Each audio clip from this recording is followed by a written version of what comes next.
You are now tuned in to the Lineman Lounge, the world's thickest sports podcast, with your hosts, Mike and Evo.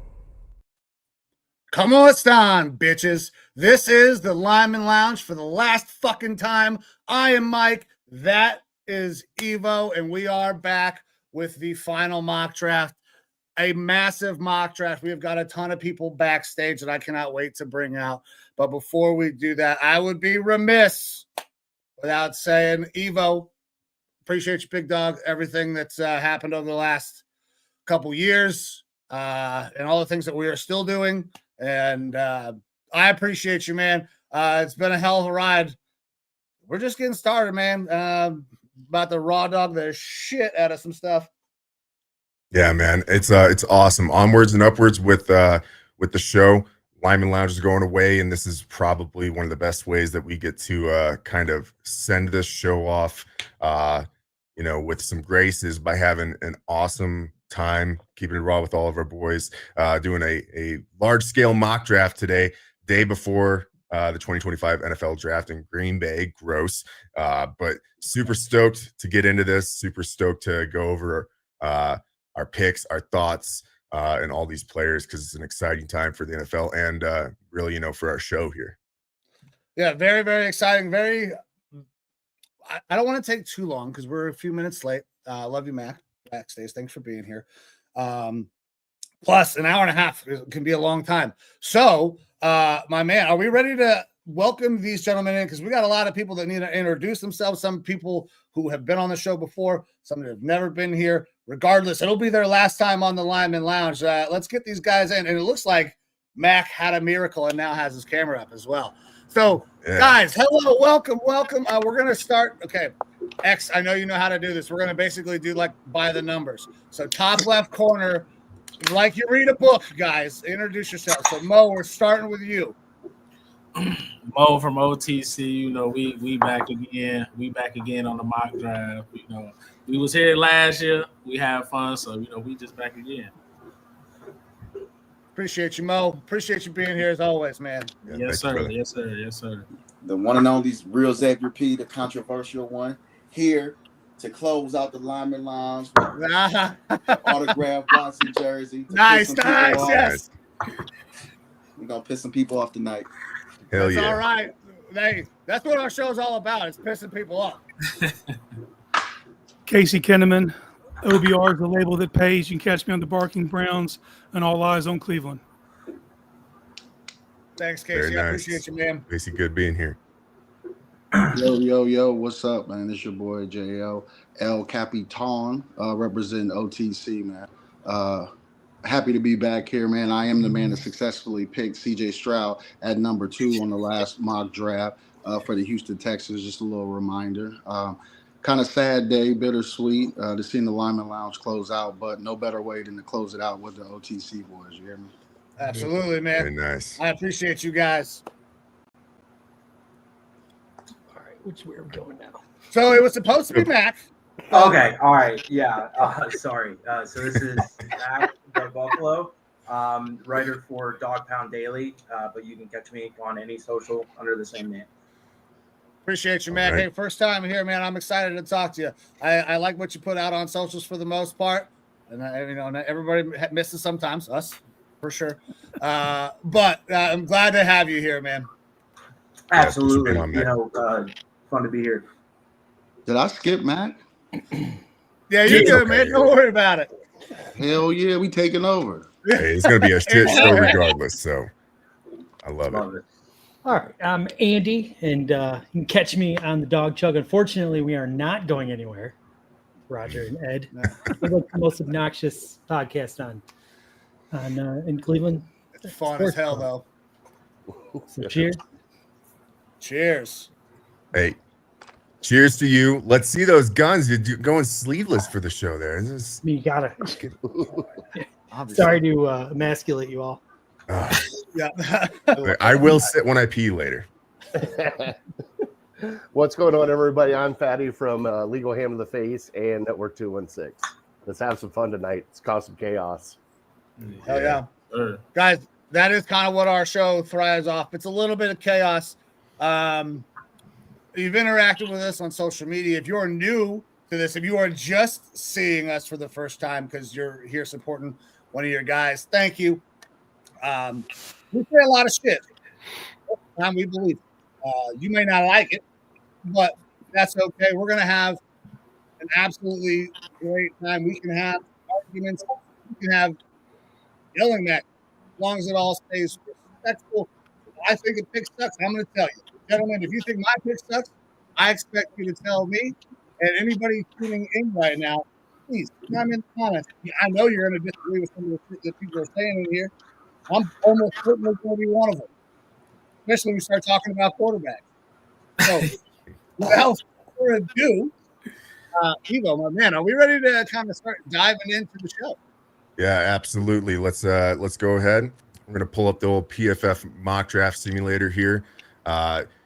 Sorry, all of our faces are going to be smaller, but we want you guys to be able to, everyone viewing, to be able to see the picks as best as possible, see what's going on. Mike's going to kind of lead us through this, guide who has which pick and where. And then some basic ground rules is we could do trades. I personally believe that trades in mock drafts are very important. However, with so many of us in here, it would be hellacious to try to negotiate all these things. So feel free, gentlemen, when you get to your picks, absolutely talk about what you think the team should do, what they will do, and then you can give us a pick of what, if you were the GM of that team, how you would be executing this draft in order to make your football team better for the teams that you're in charge of. Oh, that's what we're here for? Yeah, That is what we are here for. All right. So It is if you are a Browns fan and you have the Steelers, don't take a kicker. I mean, you can tell us that's what you want, but we can't take a kicker. Okay. Yeah, they got me with that one year. I got family from Youngstown, so I do anything stupid like that, I'm getting a phone call, I'm getting a text. So Mafioso. All right, Very guys. nice, So very nice. with that, we are going to kick off Lineman Lounge final episode mock draft. Tennessee Titans, which means Andy, you are on the clock. All right. I have the honor of picking the Tennessee Titans, the only team I'm more confident are going to screw up than we will. They're going to take Cam Ward. It's pretty obvious.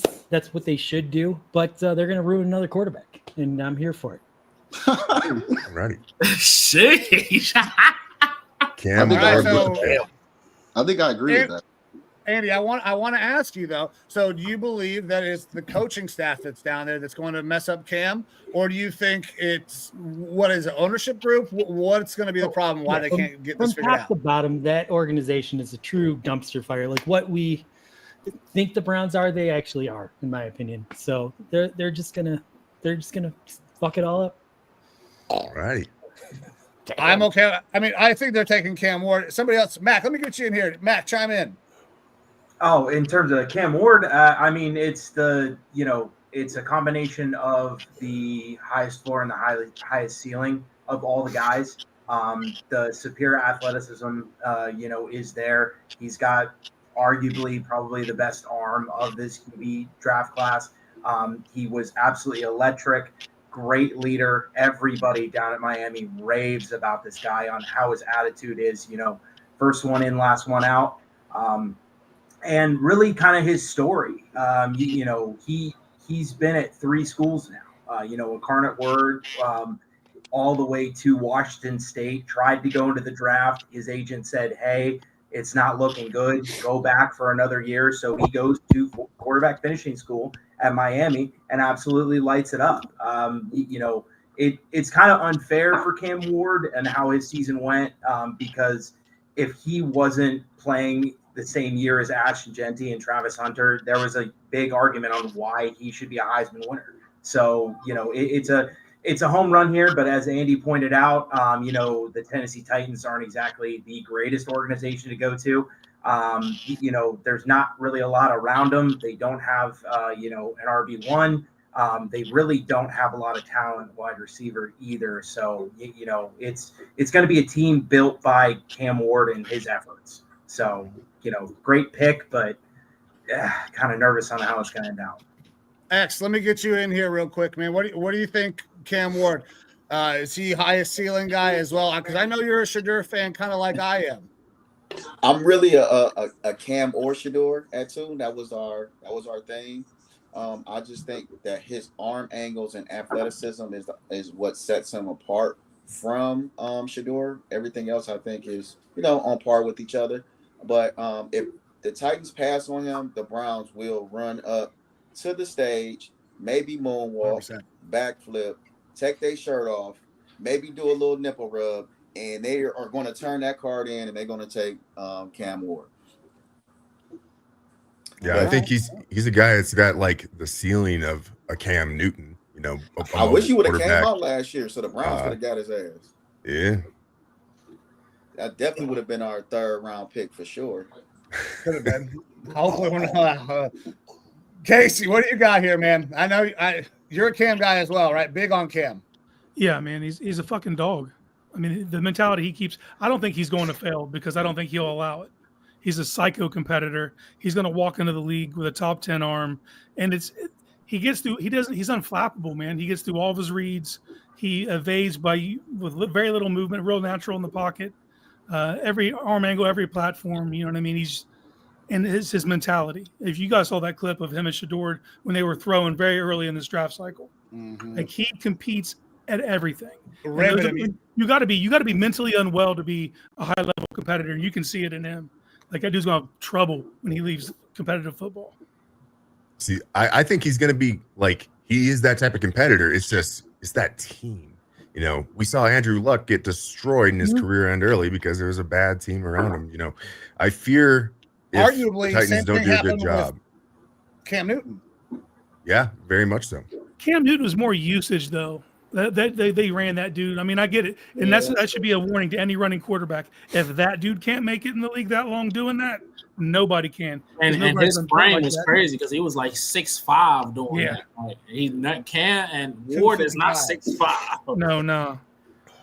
Can I make a projection on who he's gonna be? Absolutely. I think he's gonna be Aaron Rodgers. I think he's going to use all his arm angles and he's going to escape to throw. I don't think he's going to run in the NFL, but when he runs, he's gonna get his first down. He's gonna get out of bounds. Aaron Rodgers is that's what he is, a faster Aaron Rodgers. Ooh, Jay, you say it's crazy. What do you got on Cam? I think everybody pretty much took everything I was going to say. I think we can go on and on about Cam. I mean, there's a reason why You know, he was kind of locked in early on at number one for Tennessee. I think a lot of people get it misconstrued. Me and my OTC brethren, we're actually pretty knowledgeable football guys. So even though we are rooting for a quarterback at 2 with Shador, I think our number one quarterback on the draft, this consensus, is Cam. So that's all I'm going to say. Okay. All right. Jared, you got anything here to wrap us up before I decide to fuck up the entire show and cause chaos? Oh my God. Don't Tyler do it. Shuck coming inbound for the Browns. Don't be a fool for Abdul. You ready? Let's do it. Jared, you got anything? No, everybody covered it. We're good. All right. On to the second pick on the clock of the Cleveland Browns. And with that pick, I am taking, in my opinion, the best quarterback in this fucking draft. And it's Shedeur goddamn Sanders. It's been fucking Shedeur Sanders, in my opinion, the whole time. There is no more pro-ready guy in this draft who can diagnose a defense pre-snap, post-snap. He does not have the arm strength that you would love. Sure. I understand that completely. He gets it out early. He has excellent anticipation. He throws into windows that a lot of guys just don't even know that are there. He is so football smart. Now, currently dropping in this draft because I think there's some reports that he maybe is a little bit of an asshole. You know who else was a fucking asshole? Who I loved? Baker Mayfield. Bring me the black Baker Mayfield and let's go win some fucking games, bro. That's what I want. I want Shedeur Sanders. And since we're not doing what is projected, what I want is Shedeur. I want a quarterback that I can rally around. Again, a guy that has some swagger, a guy that understands defenses, and a guy that will fit perfectly with Kevin Stefanski. Now, go ahead and have your fun. Hey, all I'm gonna say is that's been the pick I wanted. I've been wanting because I just feel like he fits in Stefanski's system like a glove. Don't get me wrong. I feel like Cam Ward can do what Shedeur can do, but he just has the playmaking upside, but he's going to be gone at that point. And all I've heard all year was that we need a quarterback. If it was average QB playing in more games, and rightfully so, that's the truth. If our QB played better, we would have won more games. So get a QB who you can slide into Stefanski's system because Stefanski's system is so structured. If you miss that first read, that play is over with. That play is blown up and it's over with. So I love the pick, man. Thank you. Thank Jesus. All right. So let's hear a dissenting opinion. Casey, I think you're a dissenting opinion here. So let's hear one. Here's my problem with taking him at 2 overalls. You're going to have to play him right away now. And I don't think he's as ready as you guys think he is. If you look at one metric that follows you around from college to the pros, it's taking sacks. And if you take Shedeur, I have no problem with him taking Shedeur, but I need to develop that kid. I need to coach that out of him because if you just throw him right out there and those things are still ingrained in him, you can ruin a kid. We've seen that happen because he will take sacks, man, and that's scary. It's scary, and he's not the biggest dude. He's tough as shit. Like I would never try to take that from him. Dude's got cojones, man. But I wanted to be able to develop him. So, like, for me, if you were to tell me that he slid down the draft and the Browns traded back up into the first and got him at the tail end of the first, I don't feel you won't have the same kind of pressure to put him out on the field immediately. You know, I know, everyone knows. You draft that dude 2 overall, I don't give a shit if you come out and say, hey, our plan's to redshirt him. We know what happens after 4 losses. He's going to play anyway. Loud, man. 2 overall, it's going to put him honestly, you see Joe Flacco throw a couple of pick sixes again, and it gets real loud real fast because we have seen good Joe Flacco and we've seen bad Joe Flacco. We know what happens with bad Joe Flacco. So when we got a kid sitting on the bench, you're 100% right. We're going to have to play him. It will get very loud very quickly. Very similar problem that happened with that jersey, your boy on the jersey there. Yep. So Casey, can I ask you a question? Do you think that's Stefanski's system, how structured it is, and how because Stefanski feasts on that short to intermediate area. Mm-hmm. So do you think that with how structured the system, you don't think that could speed up a little bit? Because it could speed it up, but we're talking if he's the second overall pick, that's more than sped up. Yeah, you know what I mean? Like the expectation, you take a dude 2 overalls, he's your starter. What happened in New England though? Drake May was considered the second best quarterback in last year's draft, and they set him behind Jacoby. for 4 games, where and would then you, they won 4 But games. that's because Jacoby was Jacoby. So true, where would you place Shedeur though in last year's draft? I have Shadur obviously way higher than some of you guys do. I had him higher than like Bo Nix for sure. Preach. I probably have him higher than. I had him higher than Penix. I said 4th. I have him 3. Tough. I have him 3. I wasn't too high on Drake May. I liked Drake May, but Drake May started to fall down my board a little bit at the end of the year. But I really didn't Penix like is Williams tough. either. Penix was nice though. I didn't like Williams. I just didn't think Williams would transition to the NFL well. Just on, I don't know. I just didn't see it. I just felt he was a little too sensitive to take on the pressure of the NFL. And to back up on taking sacks, I think turnovers translate to the league as well. And Josh Allen was a turnover machine at Wyoming, and when he first got in the league, and they coached it out of him. So I feel that the number one thing that helps Shedeur, that's going to change Shedeur and how people view Shedeur, is a running game. You give him a running game, and he's not trying to get style points, he's going to throw the ball away or get it out. But he never had a run game. Well, and the offensive line in Colorado was atrocious, but I don't want to take too much here. So let's go to the other side of the board here. Jay, hop in here, man. Obviously, I'm sure you like the Shedeur pick. Where are you at? Yeah, I don't know. It's like mind blowing that we can hear about who Stefanski's prototypical quarterback would be, and you have this kid that looks like he's cut out of a cookie cutter that Kevin Stefanski, if he went in the lab, he would say, okay, if you ask for qualities for a quarterback for Kevin Stefanski, you would ask for a quarterback that had accuracy. You would ask for a quarterback that took care of the ball. You would ask for a quarterback that played on time. I don't see how people can look at this kid and not understand that he's built for Kevin Stefanski and what he wants to do on offense. So I'm going to leave it short like that. I don't want this shit to drag out all day long. The other thing I would ask to Casey is, you talk about coaching sacks out of a quarterback. There's not a lot of teams, and I've said this before in my spaces on OTC, there's not a lot of organizations that are good at developing quarterbacks. People always talk about, oh, they can develop them, they can sit them behind it. Teams do not have good track records of developing quarterbacks. Outside of Green Bay, everybody else is fucking horrible at developing quarterbacks. So I think that you have to play Shedeur at 2 if you draft him. I agree with that. But I think that how can you coach a kid out of taking sacks when he's not getting live reps? You can't even touch a quarterback in practice.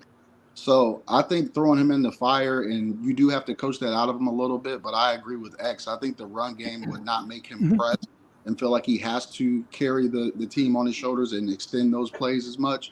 So I think it would be a home run pick for what Kevin wants to do. All right, Matt, quickly go. Yeah, 100% home run pick here. The one thing that you look for in quarterbacks, I don't care who you're evaluating, how do they deal with pressure? Well, just like how you guys said, he had no offensive line, he had no run game, which means the defense can tee off on him. I don't have to sit here and give you all this data. Everybody knows it is so much easier to rush the passer when you know it's going to be a drop back pass every single time. And among quarterbacks last year with 100 pressure dropbacks, he had the 3rd highest passer rating. He had the most touchdown. He had the most passing yards against being pressured. So how many times have we seen across seasons, where the run game breaks down and the Browns quarterback has to get a first down on 3rd down? He knows the rush is coming. So why not select the quarterback that was best against the pressure of last year? That is Shedeur Sanders. I don't care about any of the other stuff. We've seen him throw the ball downfield. We've seen him win on a Hail Mary. And you guys want to sit here and talk about arm strength. I could care less. The ball is going in the end zone. That's what matters. Shedeur at 2. Mac, I love it. Jared, go. Right now, a quarterback at 2 I don't think it's for the Browns right now. The only reason why is it's not that his caliber or how it goes. I think what it is right now is we don't actually know who's in charge of the Browns. Honestly, because you guys are talking about Kevin Stefanski's offense. Well, guess what? He fired his offense last year to make offense for Deshaun Watson, which didn't work. So now we're going back to his offense again with a new offensive coordinator, with new offensive everything. Right now, I think you need a guy in here that's familiar with Joe Flacco and everybody else. And picking a quarterback at 2 just speeds up the timeline of that kid starting and possibly getting ruined. And I just don't like it for this team right now. I really don't. I'm a Browns fan. I'm clamoring for a quarterback at 2 too. I want it, but I don't think this is the quarterback we need at 2 until we figure out what else is going on with this team, because we still don't know what's going on with this team. I'm not a huge fan of taking a quarterback at 2 for you guys either, because there are more question marks than I would like to see from Shedeur than a typical quarterback that's going to be taken at 2. Like the value proposition to me just doesn't work out at that spot right now. It's not that I dislike Shedeur, but when I look at the opportunity and look, we floated this and now it's been floated around all over in a ton of different markets. You take Travis Hunter at 2, and you can find a way to try to trade back up, even if it's some sort of a Godfather package to get back up and bring him in. I feel way more comfortable for you with that, because Travis Hunter is one of those blue chip guys in this draft. Shedeur's not. You're not going to have an opportunity to take Shedeur and then move back up to get a blue chip guy. The only way that works is if you get that blue chip guy now and then hope to get Shedeur later. But I think that there's still enough question marks with Shedeur, Cam Ward, and every other quarterback in this draft that it's not a sure thing that you're going to get a home run player out of this guy. Like last year's draft was pretty special with quarterback talent. Yeah. It's surprising to see how well Drake May did on such a bad team. That's an outlier in my opinion. And I know I got a lot of Browns fans in here, but I don't know if the Browns in their current state are a fertile ground to grow a quarterback in yet. So because of the offensive line woes, because you don't know who that running back's going to be. You bring up wanting a running game, and absolutely the running game is going to support a young quarterback, but Nick Chubb's not there. And if he's back, is he going to be the Nick Chubb of old pre-injury? Is that offensive line going to be what it was 3 years ago? And I personally am not there with the team yet. It scares me to throw a rookie in there and see how difficult that situation could be. That's why I've been a big proponent of take a blue chip guy, take that Travis Hunter or Abdul Carter if that's your want, and then take a shot for that quarterback later. Well, see, I got a question though. Aren't you a Minnesota fan? I sure am. So your roster, let's say before this past trash season that we had with the Browns, how would you compare your roster to the Browns roster? I think that we were held back because of our quarterback contract. Exactly. We had aging guys and stuff like that who were average to above average, but once we started kind of cleaning out those old contracts, we were able to find, 2 years ago, last year, we had a pretty damn good free agency class, but people didn't expect it until we saw the production on the field. And we were able to start to do that because we got rid of Kirk Cousins and got out from under that big contract. Well, see, the contract aside, and I'm not going to hijack this so we can speed this up, but honestly, Minnesota last year, the season, the way it went is because of the emergence of Darnold, right? Yeah. So that's my main point. If you don't get the quarterback right, nothing else matters. So if Darnold didn't emerge last year, you guys would have been running the mill probably in the NFL like everybody else. But that amazing season that he had, combined with the way you guys built that roster, I mean, that's what took you over the top. And that's the same thing for the Browns. We can talk about, we do have holes in this roster, but this roster isn't terrible, right? I mean, if we get JOK back healthy, and we have some pieces on this team. So we need a damn safety. We need a free safety bad. That's one of my main concerns. But we need to get the quarterback position right, because like I brought up Minnesota, until you get the quarterback position right, nothing else matters. My argument to that would be Kevin O'Connell made Sam Darnold a lot better. Also, it's a lot easier to look really good when you're throwing to Justin Jefferson and Jordan Addison. I would say their coaching staff, I would take over ours in a heartbeat. And I was a Kevin Stefanski guy for a very long time. I was in the spaces saying I was a Kevin Stefanski guy. Dude, as soon as I read that fucking Jason Lloyd article, I was done. I was out. So you don't coach your people. I'm done. We cannot keep going here. Andy, I need you to wrap us up real quick. Okay.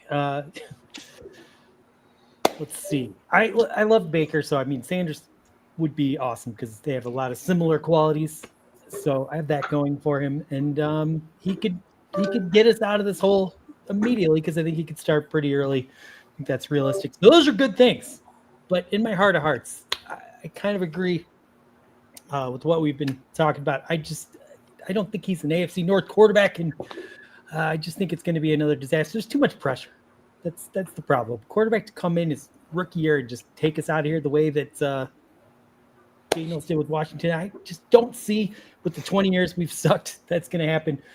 And here's the thing: am I afraid if the Steelers somehow get Sanders?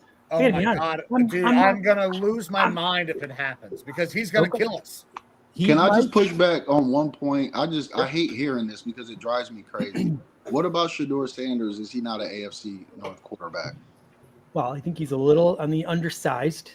Is he the same size as Joe Burrow? No. Yeah. Okay. Joe Burrow's 6'4". Yeah, Joe Burrow's a little bigger, I think. Bigger hands, I think, too, measured. But so hands and size. And he takes a lot of size matters. He just doesn't have like a very built thick frame. Maybe that'll grow. I don't know, but I just don't see an AFC North quarterback, the traditional AFC North quarterback. If he comes here, I'll be his biggest fan, but my heart loves it. My brain says, I don't know. So I think I pass at 2. I love it. I love the discourse here. The AFC North quarterback is an interesting thing to me. I haven't heard this too much. Lamar Jackson's not anybody quarterback. Nope. He's a unicorn. So I mean, he's a unicorn. Which hopefully we don't have to talk about the other guy who apparently might be compared to him later in this first round. But guys, we have got to move on. Size does matter. That is what she said. Appreciate you running ball, man. Guys, let's move on. Justin. On the clock, the New York Giants. Evo, you're up. All right. I'm going to make this one pretty simple and quick. If Travis Hunter had gone there, it'd be an Abdul Carter. And in real life, I think that's probably the way it's going to go out. They'll go after Abdul Carter, but they're probably going to entertain some trade talks. I don't think that they're going to pull the trigger on a quarterback at this point.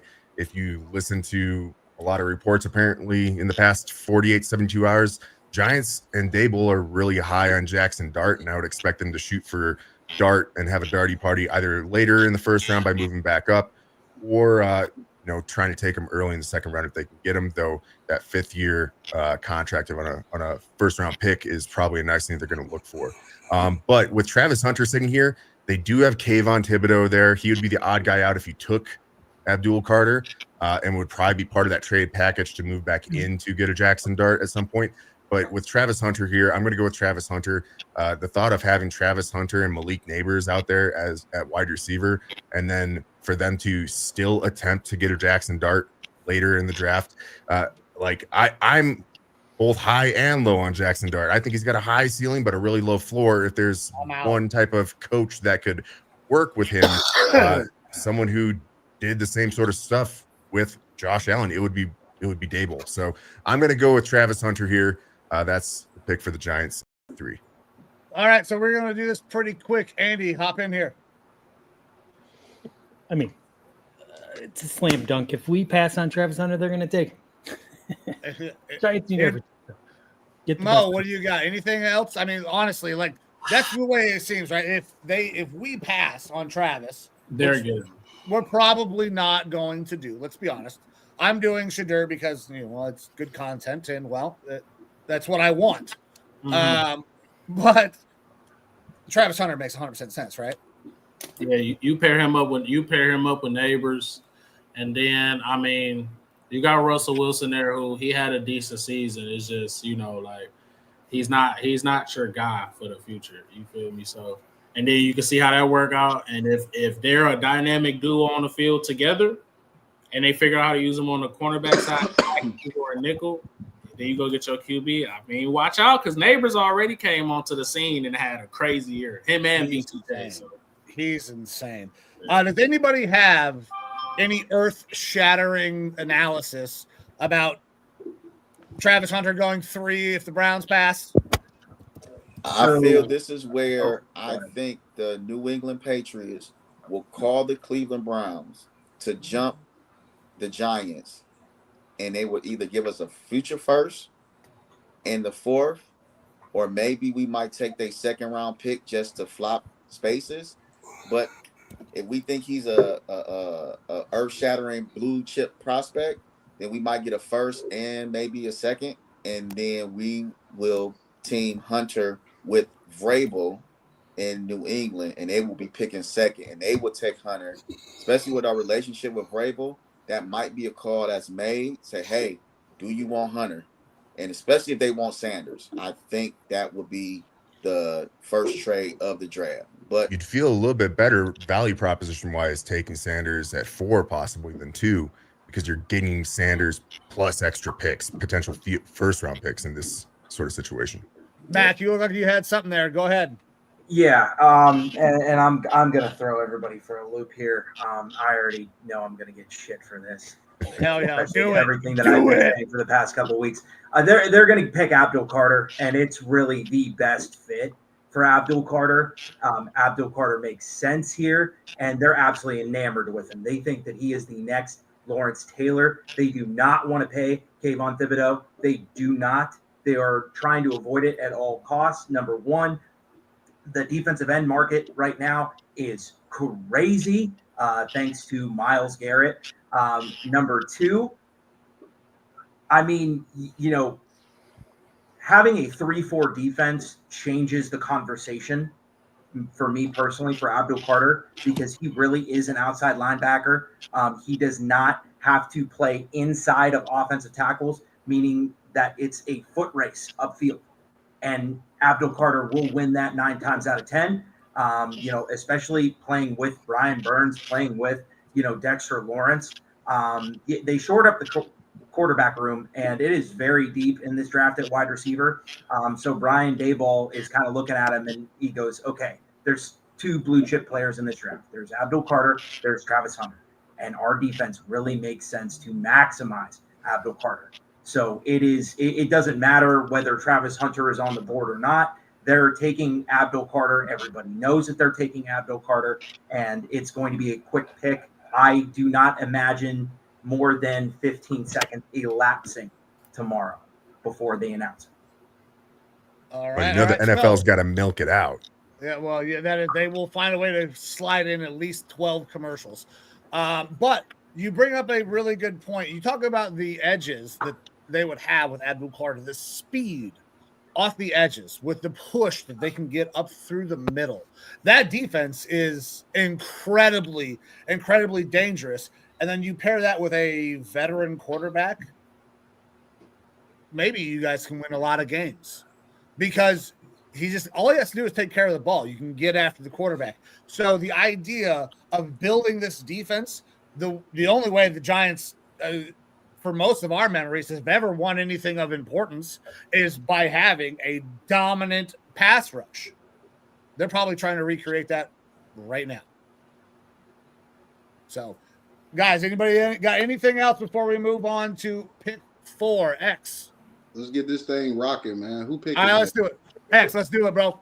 all right, so with New England, who was 4-13 last year, I think their top needs are offensive tackle, wide receiver, edge rusher, interior O-line, and cornerback. Like I stated, I think they would probably trade up for Hunter if the Browns called them. But right here with Abdul Carter on the board, I think that would be the pick. But they might want to protect their quarterback. So it's either Will Campbell or Abdul Carter. So I'm going to pick the left tackle, but in real life, I'm thinking they're going to draft. They're going to call the Cleveland. They're gonna trade again. I think if they possibly are sitting there and New York take Abdul Carter, I think they're gonna take Hunter, and they're gonna call them about Thibodeau. So they'll do a 1-2. So, but for right now for the draft, Will Campbell.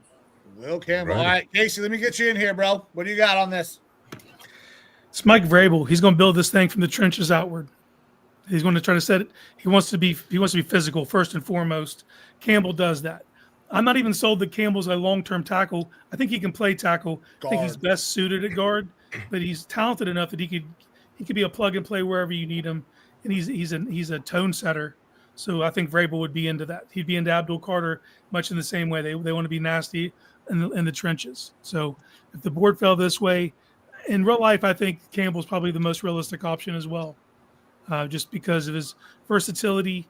And they're going to try to get mean up front and build from there. Mo, let me get you in here.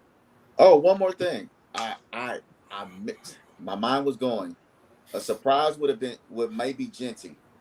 A surprise might be a running back here at 4 to team Move with their quarterback. Okay. All right, Mo, go ahead. Will Campbell, I mean, it makes sense. I mean, they need tackle help. Me personally, for them, Abdul Carter make more sense, but Will Campbell makes sense too, though. And I think he's better than what people think. So like they keep talking about his arms, but I think he's a monster. I think he's a guard, in my opinion. Jared, let me get you in here. I agree with the pick. I agree. I'm sorry, Jay, not Jay. Jared. I didn't mean to cut you off, Jay. I'm sorry. Fuck me, on the last lineman line. I love you. You know I love you. That's why your ass keeps coming back. I think this is the right pick for New England, especially like the way Vrabel likes to coach. Offensive line, defensive line, and then running back, and need to build up that offensive line in New England. So I like it. All right. Jay, I guess you can go now. Damn, I appreciate it. Treat me like shit, man. I was the one that accurately said that Kareem Hunt had some gas left in that fucking tank. You tell Jacob Roach I'm looking for him. Listen, you're not the only one to call shit. I also said that, Bryce Young was QB4 in that draft, and everybody gave me a ton of shit about that. True. No, I agree. I agree with the pick. If the pick is to solidify the trenches, I'm good with that. I ain't got nothing to say. Let's keep this shit rolling. All right, here we go. Let's move it on, guys. Moving on to the Jacksonville Jaguars. Mo, you were up. Now, what I think they're going to do is Mason Graham. It makes sense. You get your interior D lineman. You know what I'm saying? He's a monster in the middle. He can push the pocket with Arik Armstead and for Allen and Walker. But there's been rumors they trying to move off Walker. And I mean, Abdul right here. If you don't want to pay Trayvon Walker, you can flip him and you can have Abdul Carter. Like I ain't gonna lie. If it was me right here, I'd trade Trayvon, get some capital for him because you don't want to pay him already. You don't think he gave you the production. He had back-to-back 10 and a half sack years. But, I mean, if you think Abdul Carter can be better than him, you might as well move off of him at that point. So, give me Abdul Carter at that spot. And we ain't doing trades, but they'll trade Trayvon Walker. Yeah, Abdul Carter here makes 100% sense. Does anybody have any objections to Abdul Carter going at 5 at this point? One of the blue chips, I think I've heard everybody say it, right? Look, I think if he's on the board, you have to take him there. The predominant thought that Mason Graham is going to go to the Jags at this spot tomorrow night, I'm laying the gauntlet down now. He's not going there. Like it's kind of out there that they are hot on Genty, hot on McMillan. They think that they can get defensive tackle second round or later in this draft. Don't be surprised if they go after a Genty or a McMillan tomorrow night. Same thing. Look, Patriots are going to take Will Campbell. It sounds like they are all in on Will Campbell tomorrow night. It might not be at pick 4, though. That's a spot that they think the Patriots probably are going to be looking to trade down, and someone like the Bears or even further down might try to move up with them to get Genty because they're not going to be able to get him for too much longer. No, and I'm pretty sure we're going to move on to this next pick here, and that's exactly where Genty's going to go. Mac, you're on with the Raiders. Are you going to surprise everybody and not take him? Because if the Bears make a trade, they got to go up to 5 to get him, it sounds like. Well, it's funny that you had brought up that the Patriots might be looking to trade down. One of those people that might be looking to trade up are the Raiders to select Ashton Genty. There is a little bit of smoke coming out about how Jacksonville might not want to pay ETN. And to be honest, why would you? Would you? He's not exactly close to an all-pro running back while good. So why don't you pick the best running back in the draft? But so anyway, Raiders, Pete Carroll, he's always been a run the ball guy. The only time he didn't was when Russ called an audible. Sorry, Seahawks fans. But, my comp for Ashton Genty, he is Maurice Jones-Drew, but 2 inches taller. He I is actually wildly made the explosive. exact same comp. The same vision, the same low to the ground shiftiness, which helps, him with his contact balance. If you're lower to the ground, it's pretty easy to kind of stick your arm out there and keep yourself upright. I think the craziest part about this whole thing is everybody says, oh, well, he just went to Boise State. Who do you play? Throw on the Penn State tape. He was breaking 6 or 7 tackles just to get 5 yards, and he could have easily given up, right? But that guy was fighting every single down, and he's the workhorse that you want at running back. There's an argument that he might be a blue chip guy. I think the only thing stopping that is just simply the view on his size. So, usage maybe. So I love Genty. One of the best running backs I've ever seen, feet in the hole. His ability to move 6 inches is so good. And that's all it takes. And that's where Maurice Jones-Drew was so good at being that smaller size that it was so hard to hit him. Casey, get in here. Sneaky Pete understands the importance of having a workhorse running back like that. You saw how Marshawn was the engine of those teams in Seattle.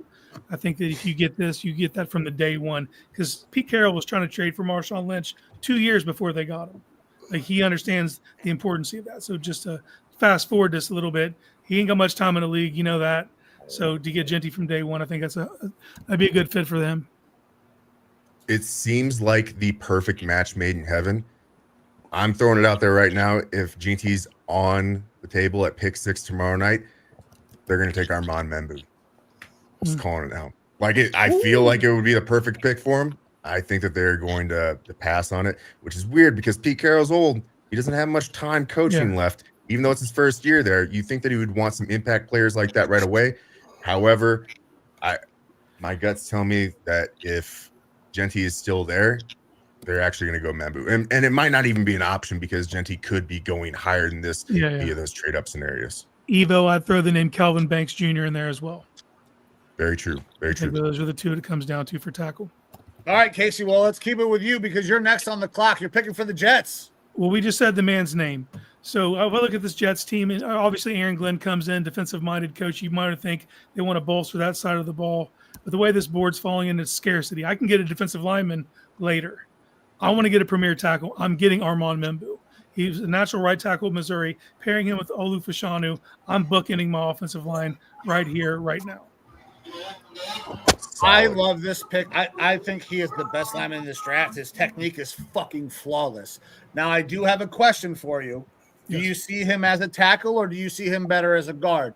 I think he can play right tackle, but in my opinion, you slide him into right guard, he's all pro first year. I'm keeping him at tackle. It's his movement skills for me. I love him on the edge. He finds work on the second level, and I would if it were to come down to it and say the Browns were to trade back some fanciful thing where Chicago comes in and I can get Armand Membu, I would even transition him to a left. You try left. His movement skills are the best I've seen in this draft class.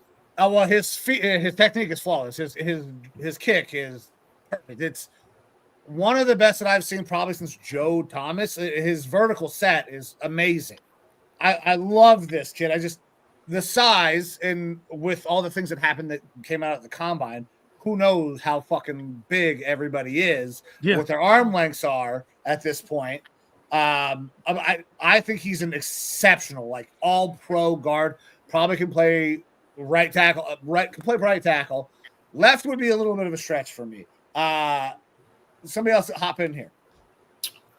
I think Membo's an athletic freak, not gonna lie. I seen some of his tape, man, and the way he moves. Like, I'm not gonna lie, Casey. Like, if you was to put him in that ground and pound system that Stefanski got, bro, he'll be like Wyatt Teller at right tackle. Like, he will be He's mean. People, he's mean in the trenches, and that's something that you want out of a tackle. And they already got Olu last year. He was mean in the trenches too. So now you got two tackles that get mean in the trenches. That'll be tough to deal with. Like, that'll be tough. That's why I think New England will be a key to trade down, because between him and Will Campbell, I think they wouldn't lose. So, because everyone loves value, I think he is a good pick here. A totally good pick. Andy, let's hop in here, brother. What do you got? I got nothing. Hell yeah. I like it. You got a beer? Fuck yeah. Fuck yeah. Alrighty. Producer Amber poured me a drink with 6 fucking shots in it. So that's why it's taking so long. Sorry, guys. Come on the dog chug at 10 p.m., please. All right, deal. All right, guys. We're going to move on to the next pick. Jared, you are on the clock with the Panthers. Obviously, they need everything because it's the fucking Carolina Panthers. Yeah. So let's go with, I don't know. Let's throw a name out there. Let's go McMillan. Yeah. I mean, Ted McMillan on the board. Panthers. Ted McMillan on the board here makes a lot of sense for them to take it. You're trying to continue to pair playmakers with a young quarterback who showed improvement. I'm not completely changed on my Bryce Young opinion yet, but showed a lot of improvement late in the season last year. So you give him a big body receiver, maybe go out and get a couple passes. Maybe Bryce Young looks a little bit better. Casey, what do you got? For me, Ted McMillan's the most over thought player in this draft. If the draft would have been 2 weeks after the season ended, this kid's in the top 5. But because you get him in there like, oh, he's not quick twitch. It's like, no shit, he's 6'5", 215. Like, long strider. Like, yeah, that's what he is. But if you watch the tape, everybody's like, oh, I'm worried about him getting separation. Well, watch the tape. He gets separation. And he's phenomenal. He's way too fluid of an athlete to be that big in the open field with the ball in his hands. And then the weird thing is, like, he's like a 2-sport athlete, but the other sport's fucking volleyball. Like, we don't get to see that very often in the league. He's fucking 6'5". He can jump. Yeah. Yeah. X, get in here. Do you guys think that, speaking on that, he said the draft would be different if it was a couple weeks ago. Do you think if the combine and the draft was closer to the Super Bowl, kind of similar to the WNBA draft, that there'd be less buzz and people would not overthink things? I don't think that the NFL would ever allow that because they make so much money off of what we're doing right now. Yeah. Like they make money, but the best players are still the best players. Like we get too much time and we get prospect fatigue. And we're like, oh, Ted McMillan's all of a sudden everybody's. We start looking for things. What is wrong? Like we have. I said he might fall to the second round because people don't like him. Everybody blew up on me. I'm like, he might fall because the NFL is weird. But that's a good pick. That's a good pick. Well, I was saying because of the things that people were saying about him. So and people didn't like to watch film and stuff like that. That was crazy. That was crazy. Henry Ruggs went before Jettis. So people. It happens. They have certain things. Because Matthew Golden got a wide range to me too. I think he's a sleeper wide receiver to go in the top. You can get Evo talking about Matthew Golden all night, but let's not do that. Let's move on to the next pick. We are where are we at? We're at pick 9. Jay, you are up with the Saints. Man, the Saints are one of the most confusing organizations in the history of man, right next to our Cleveland Browns and everybody else that has been a dumpster fire in the past. I don't know where the fuck the Saints are going to go. I would think if they were smart, they would trade back. I think there's a lot of players that are being pushed down value-wise. Obviously, I think the Derek Carr news is really sketchy on how it came out so close to the draft. I don't know if they were setting up something to where maybe they were tempering their fans for the blowback they're going to get when they end up selecting a Jackson Dart. So I feel like at 9, I feel like they have to go quarterback here, in my opinion, if they don't trade down. So I'm going to give them Jackson Dart. Manny's going to go fucking crazy, but Jackson Dart, I think The skill set that he has, he's not one.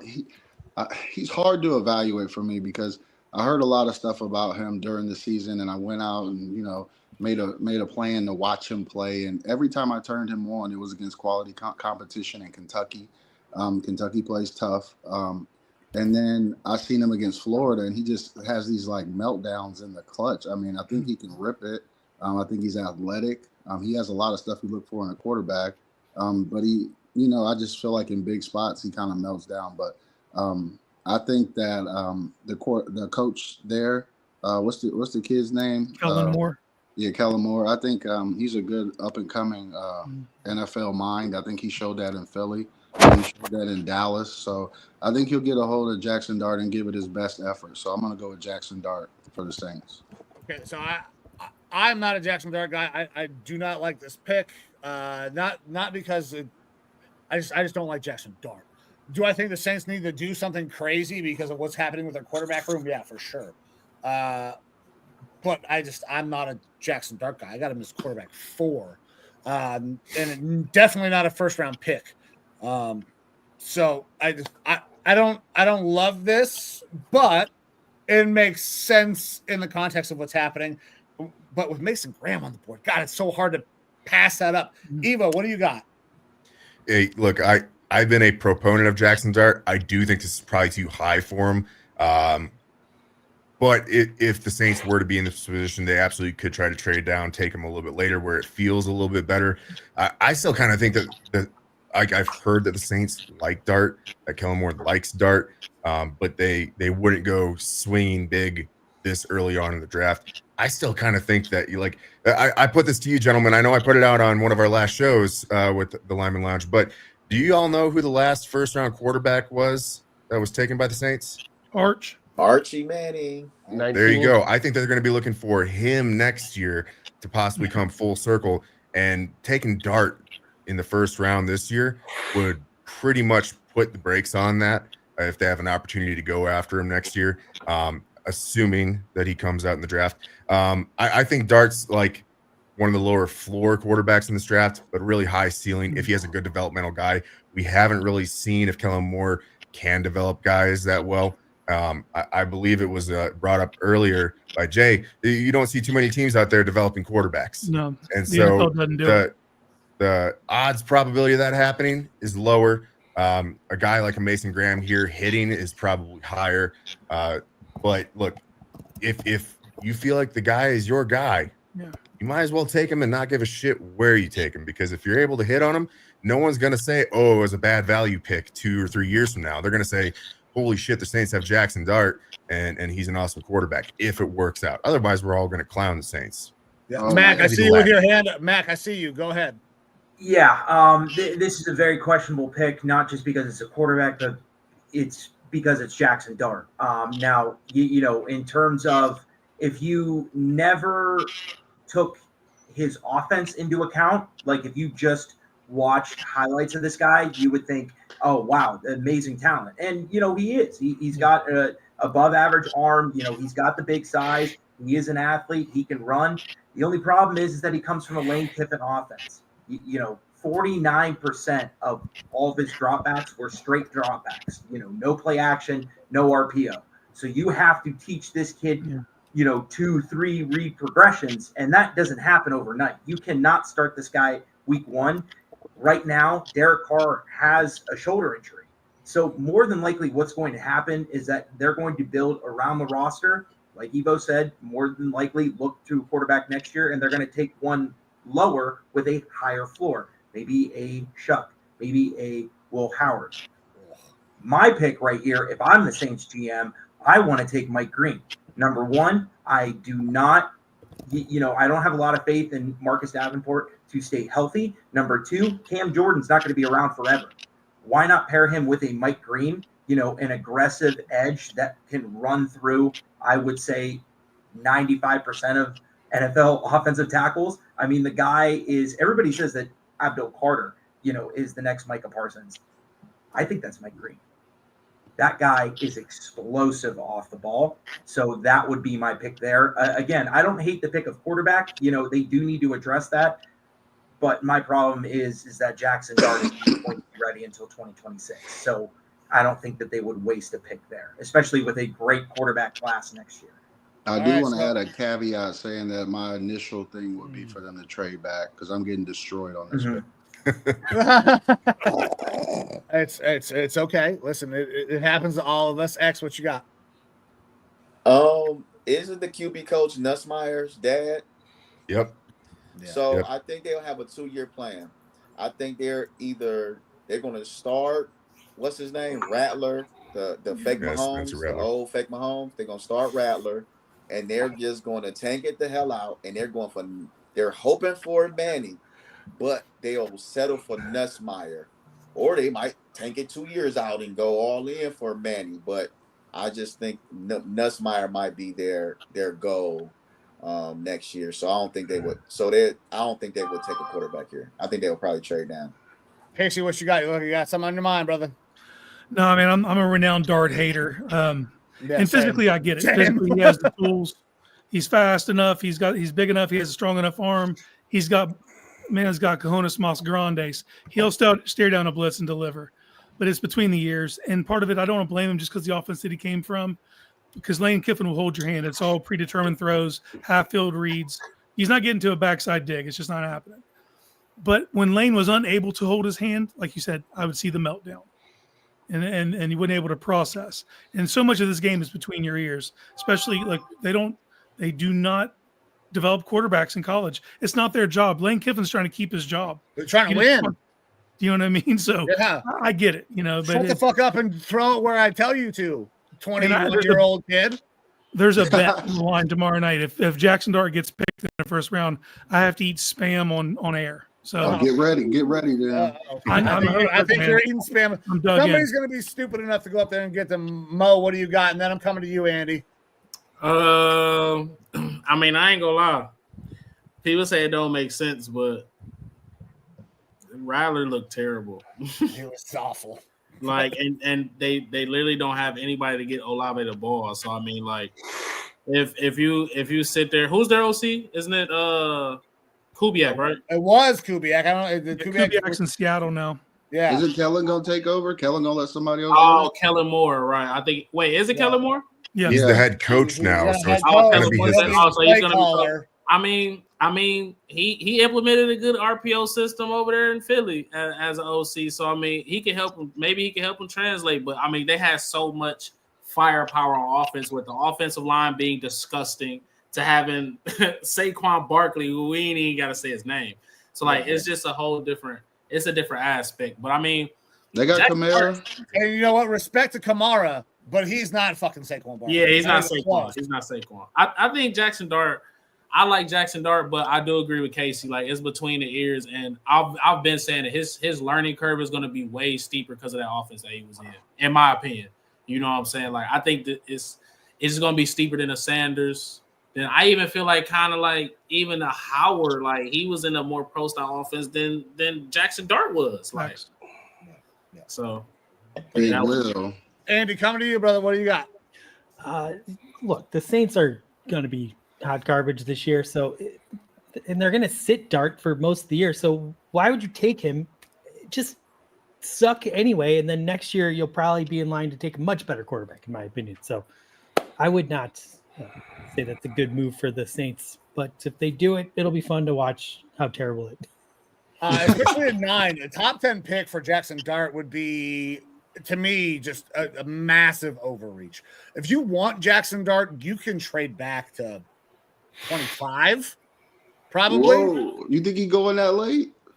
Yeah. Well, listen, I am not a Jackson Dart lover. I think this kid is quarterback 4, so I don't have him in the first round at all. Who you got at quarterback 3? Howard. Shit. I got Shedeur at 1. I have Shedeur at QB1, Cam at 2, and Will Howard at 3. I like the Oregon quarterback.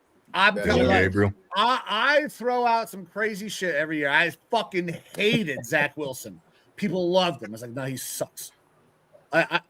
Man, listen, I trust what I see when I evaluate a quarterback. I will be the odd man out, and I will take shit for 6 months for it. To be right for the next 2 years, as I was with fucking Bryce Young. So Yeah. That's two of us. hey, all right, but guys, that is the first round of our picks. Thank you. I just want to say thank you guys all for being here. The second half, as we get into our next picks, we're going to speed this up a little bit because I don't want to keep all of these people waiting. And we do have a bunch of people here for the very last episode of the Lineman Lounge.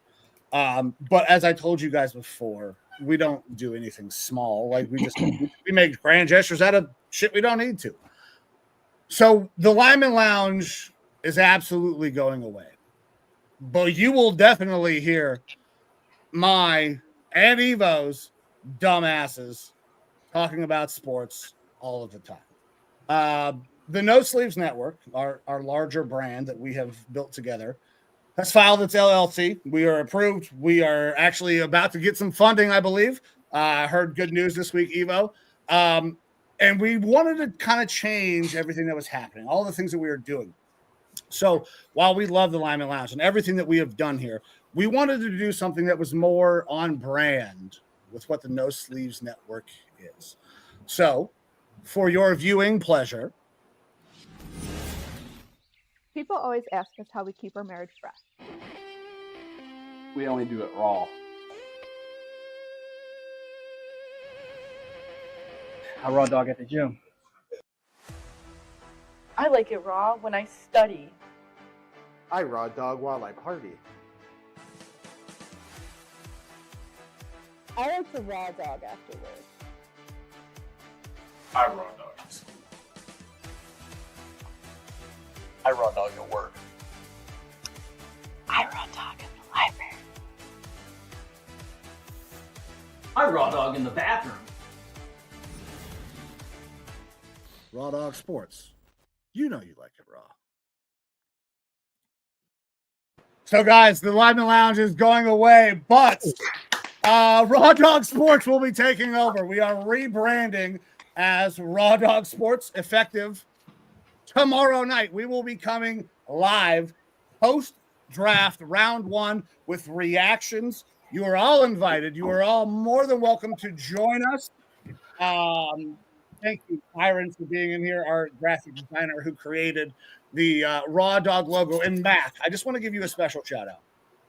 Like I put out the poll that I was getting a dog. So I'm not actually getting a dog. The dog's name on the Raw Dog logo is now named Blitz. You are one of the nicest people I have ever met and congratulating me on my new pup. So Mac, shout out because that was fucking super dope. You are a great, great person. But Blitz is the name of our mascot for Raw Dog Sports. That's awesome. That's awesome. To be honest with you, I'm just a big dog lover. Probably best decision of my life was getting my pup from the shelter 2 years ago. This is awesome to see. Congratulations on the name change, and it definitely fits you guys. Yeah, I would say that that definitely more on brand. We tend to just kind of let loose. Evo, when's the last time you used protection? Maybe high school, but I'm a dirty bastard. Yeah, it's been a while. Look, this is a cool kind of advancement for us. Also, it'll be nice to not have electrical linemen coming to us all the time being like, can we advertise with you guys and stuff like that.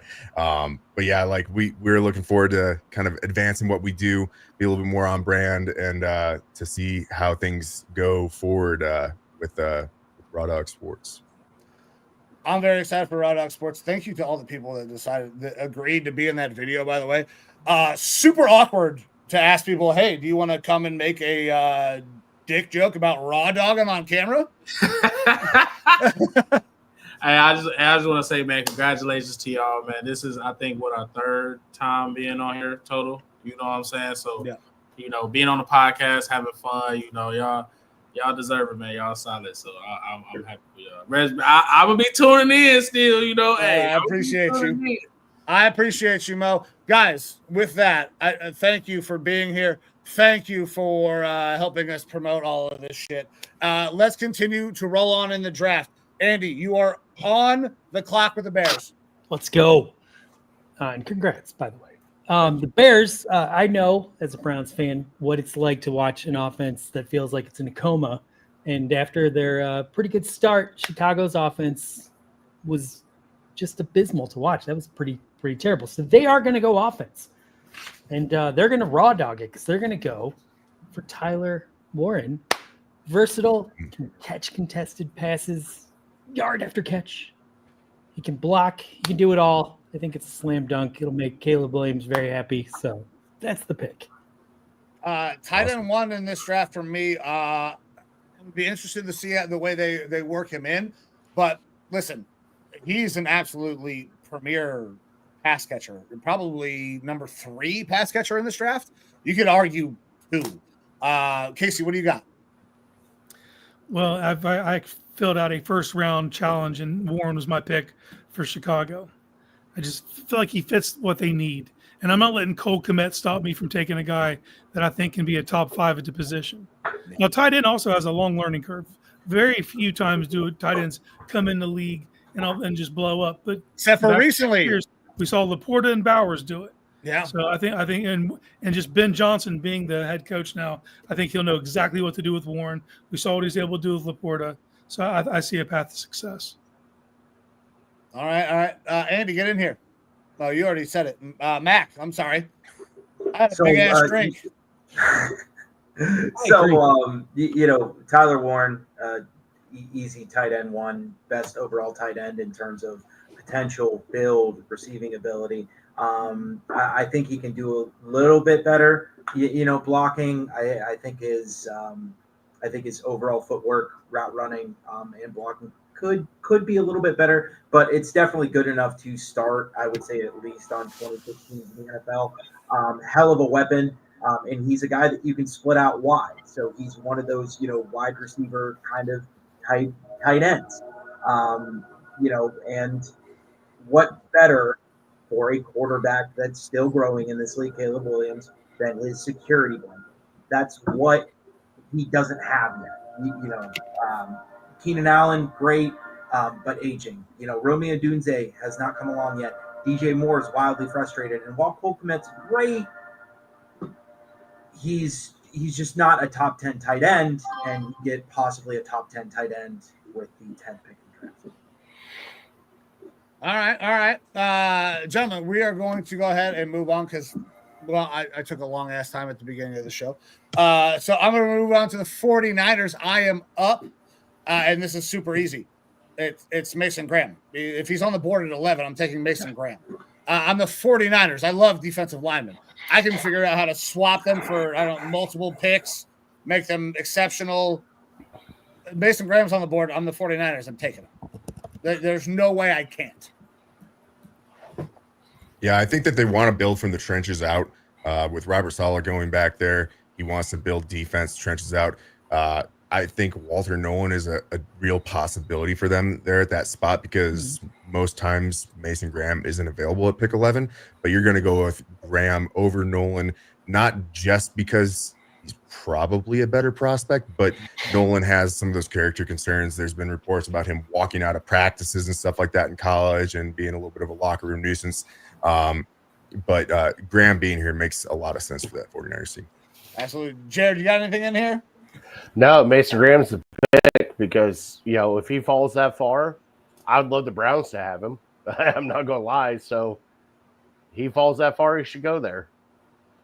I agree. All right, guys, we're going to move it on. Evo, you are on the clock with the Cowboys. Yep. Look, Jerry, I think, wants to make a splash this year. I think he's going to entertain the possibility of trying to trade up if Ginty makes it anywhere past pick 6. I don't think he will. And so Jerry's going to go back to kind of trying to be flashy, special. If Tet were here, he'd take Tet at wide receiver. I think wide receiver is probably something that they're looking at. Omari Hampton is an option, but look, Jerry likes bringing Texas guys in. It's right down the street. He's going to go wide receiver, Matthew Golden. I look, his play speed is not as fast as his combine speed. I'll give you that. I think he has more room to develop and grow. I'm not soured on him, but I was pretty high on him earlier on in the draft it's wide process. receiver 1. It was like 1A, 1B, him and Tet. I've moved off of that. I like Tet number 1. I actually like Mecca Ibuka too. Golden somewhere down in that 3-4 range with Luther Burden for me. And so this isn't what I would do necessarily, but I think it's a very Jerry pick. I think it makes a lot of sense because he likes his Texas boys. He likes his flash and flare. He wants to get someone to pair up with CeeDee Lamb. So we're going with Matthew Golden. Matthew Golden. So I know you were very, very high on him to start the draft process. I don't know why you soured so much. Because I think he's really got a Stephon Diggs type of curve potentially. But I think that I probably got a little bit trapped by that 40 time initially. Like I liked him, and then the 40 time made me be like, oh shit, this guy's gonna be gangbusters. But watching more of his tape and everything, he doesn't play 4.29. And he wasn't always like the highlight guy there at Texas in the receiving corps. So I think he's still got some room to grow, some things to do. But for me, I think Jerry's just gonna fall in love with him. Jay, let me get you in here. Oh shit. No, you're good, bro. Who'd you call? Go ahead. Jay. What up? What do you got? I mean, I don't know. I see the potential there. I wouldn't be mad selecting him. I can't believe you had him and Tet 1A and 1B. I could see it though. I think the speed does kind of like grab everybody. I think he's gonna be solid in the league. Potential big play guy. I see Tet as the clear 1A in this draft, and I know a lot of people kind of were waffling on that because he was saying he didn't want to watch tape. But I think it's a solid pick though. I'm okay with that. No, hit it. Go ahead. I mean, I agree with Evo. I like Golden 100%. I think he really came onto the scene later once Bond got hurt, though. Like, he was never the clear-cut one at first. But, I mean, I can also see them going edge, like putting, like, a Mike Green on the other side of Micah. You know what I'm saying? You create a nasty pass rush duo. Or, I mean, you could go another DB because they both their DBs is hurt. But, I mean, this is a good pick. I like this pick for them. I think they need a wide receiver, period, because they had Brandon Cooks as their wide receiver 2 last year. He's not even there no more. So, all right, we're moving on to the next pick. Dolphins on the clock. Extra up. All right. To recap the Dallas, that might be where they trade Parsons and this pick to the Browns for Newsome in our pick. Just keep that in mind. So the Miami Dolphins, they need an offensive lineman, cornerback, safety, D-line, and tight end. This is where I'm going to think of, since I think Armstead retired. So Kelvin Banks is on the board. We got Mikael Williams still on the board. We got Will Johnson still on the board. And especially if they flip their corner who wants out. But here, oh, damn. They got to protect their quarterback. I'm going, damn. It could be Mike Green, Mikael Williams. I'm going to go with Kelvin Banks. Kelvin Banks. Alrighty. A lot of steam on Kelvin Banks in the past like 48 hours. Guard, tackle, anything like that. I think he's a super solid pickup because they need help at both guard and tackle. So wherever you want to fit him in, I think he's going to be a solid pick. Casey, go ahead. He was just kind of the forgotten name during this process. Right when the season ended, he was up there listed, right behind Campbell. And then the season, all the underwear Olympics, everything takes place. He kind of falls down the pecking order. But like Evo just said, over the last 48 to 72 hours, you're hearing that a lot of NFL teams are super high on Kelvin Banks. And you got to protect Tua in any way possible. So makes sense. That guy you absolutely need to protect. Mo, moving on to you with the Colts. Now this pick, this is some good players there, but they need that tight end. And like I think Colston Loveland. Colston is 1A, 1B with Warren for me. Like I feel like he can have that Mark Andrews type of impact in the passing game. Like he is nasty, and I feel like you can run a passing game through him, and that's something that they need because they tight ends cannot stay healthy for nothing, for nothing. So give him Costa, I mean, the Colts could obviously use some additional weapons. You need somebody to try to get whichever quarterback ends up starting there, because neither one of them has shown a lot of great starting experience. You need to give them a cushion. You need to give them somebody that can be that safety blanket, that check down. Colson can be that guy. Mac, what do you got? I really, so part of me wants Mike Green, of course. Then the other part of me thinks, okay, you think that you have your quarterback, Michael Penix. So why not put him in the best position that you can on offense and, go for maybe a Shamar Stewart later on. I don't think that Stewart's going to go in the first round just simply because of how raw he is as a prospect. Great, the underwear Olympics, but he needs to refine his tools. And he needs a move outside of a bull rush. So give me Luther Burden here with Drake London, with Kyle Pitts. You got two big receiving targets, but where's the guy that's shifty, more around the line of scrimmage, can run your slot, be the dependable, always open guy. And that's Luther Burden, right? Everybody says that he's only the gadget guy. Okay, well, what if a team comes along that really needs a slot guy? There you go. If he's only a slot player, that's perfectly fine for Atlanta because that's what they need. And what better for, a rising quarterback than a guy that's usually going to run between 5 and 10 yards and be in the middle of the field. Pretty simple. So Luther Burden here is a little bit of a surprise, but it does make a little bit of sense. The fact that it kind of a scheme fit. I not what I expected here. Evo, what do you got? I mean, I'm going all on defense if I'm the Falcons, which means they're not going to do that. They haven't addressed their defensive rush needs in the first round when you expect them to. Like it was brought up, there's a wealth of talent here that could fix a lot of those problems. Jahad Campbell would be great for him. Mike Green would be great. As a Raku, any of these like defensive ends would be fantastic fits for him. Even if we're going into your defensive line, a Walter Nolan, they might think that some of their guys that they've taken in the past year or two could develop, Ruka Roro and Braylon Trice and things like that. But like I'm taking a more sure prospect in probably a Mike Green or a Shamar Stewart even maybe here if we're trying to go for more of a size guy. But Burden creates a scary possibility on that offense for sure. It's not something I think I've seen very often. I like Burden. I think he's more than just a gadget guy. I think that it's a little bit of a luxury pick for them here to take that when they do have such big issues with that pass rush. Casey, give me your analysis and then take it into your pick, big guy.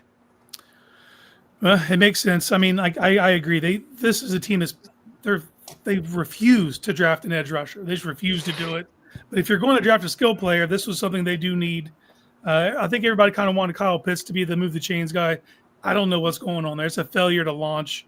You know what I mean? So getting Luther Burden, that kind of alleviates that for him. For my pick for the Arizona Cardinals, it's pretty simple, man.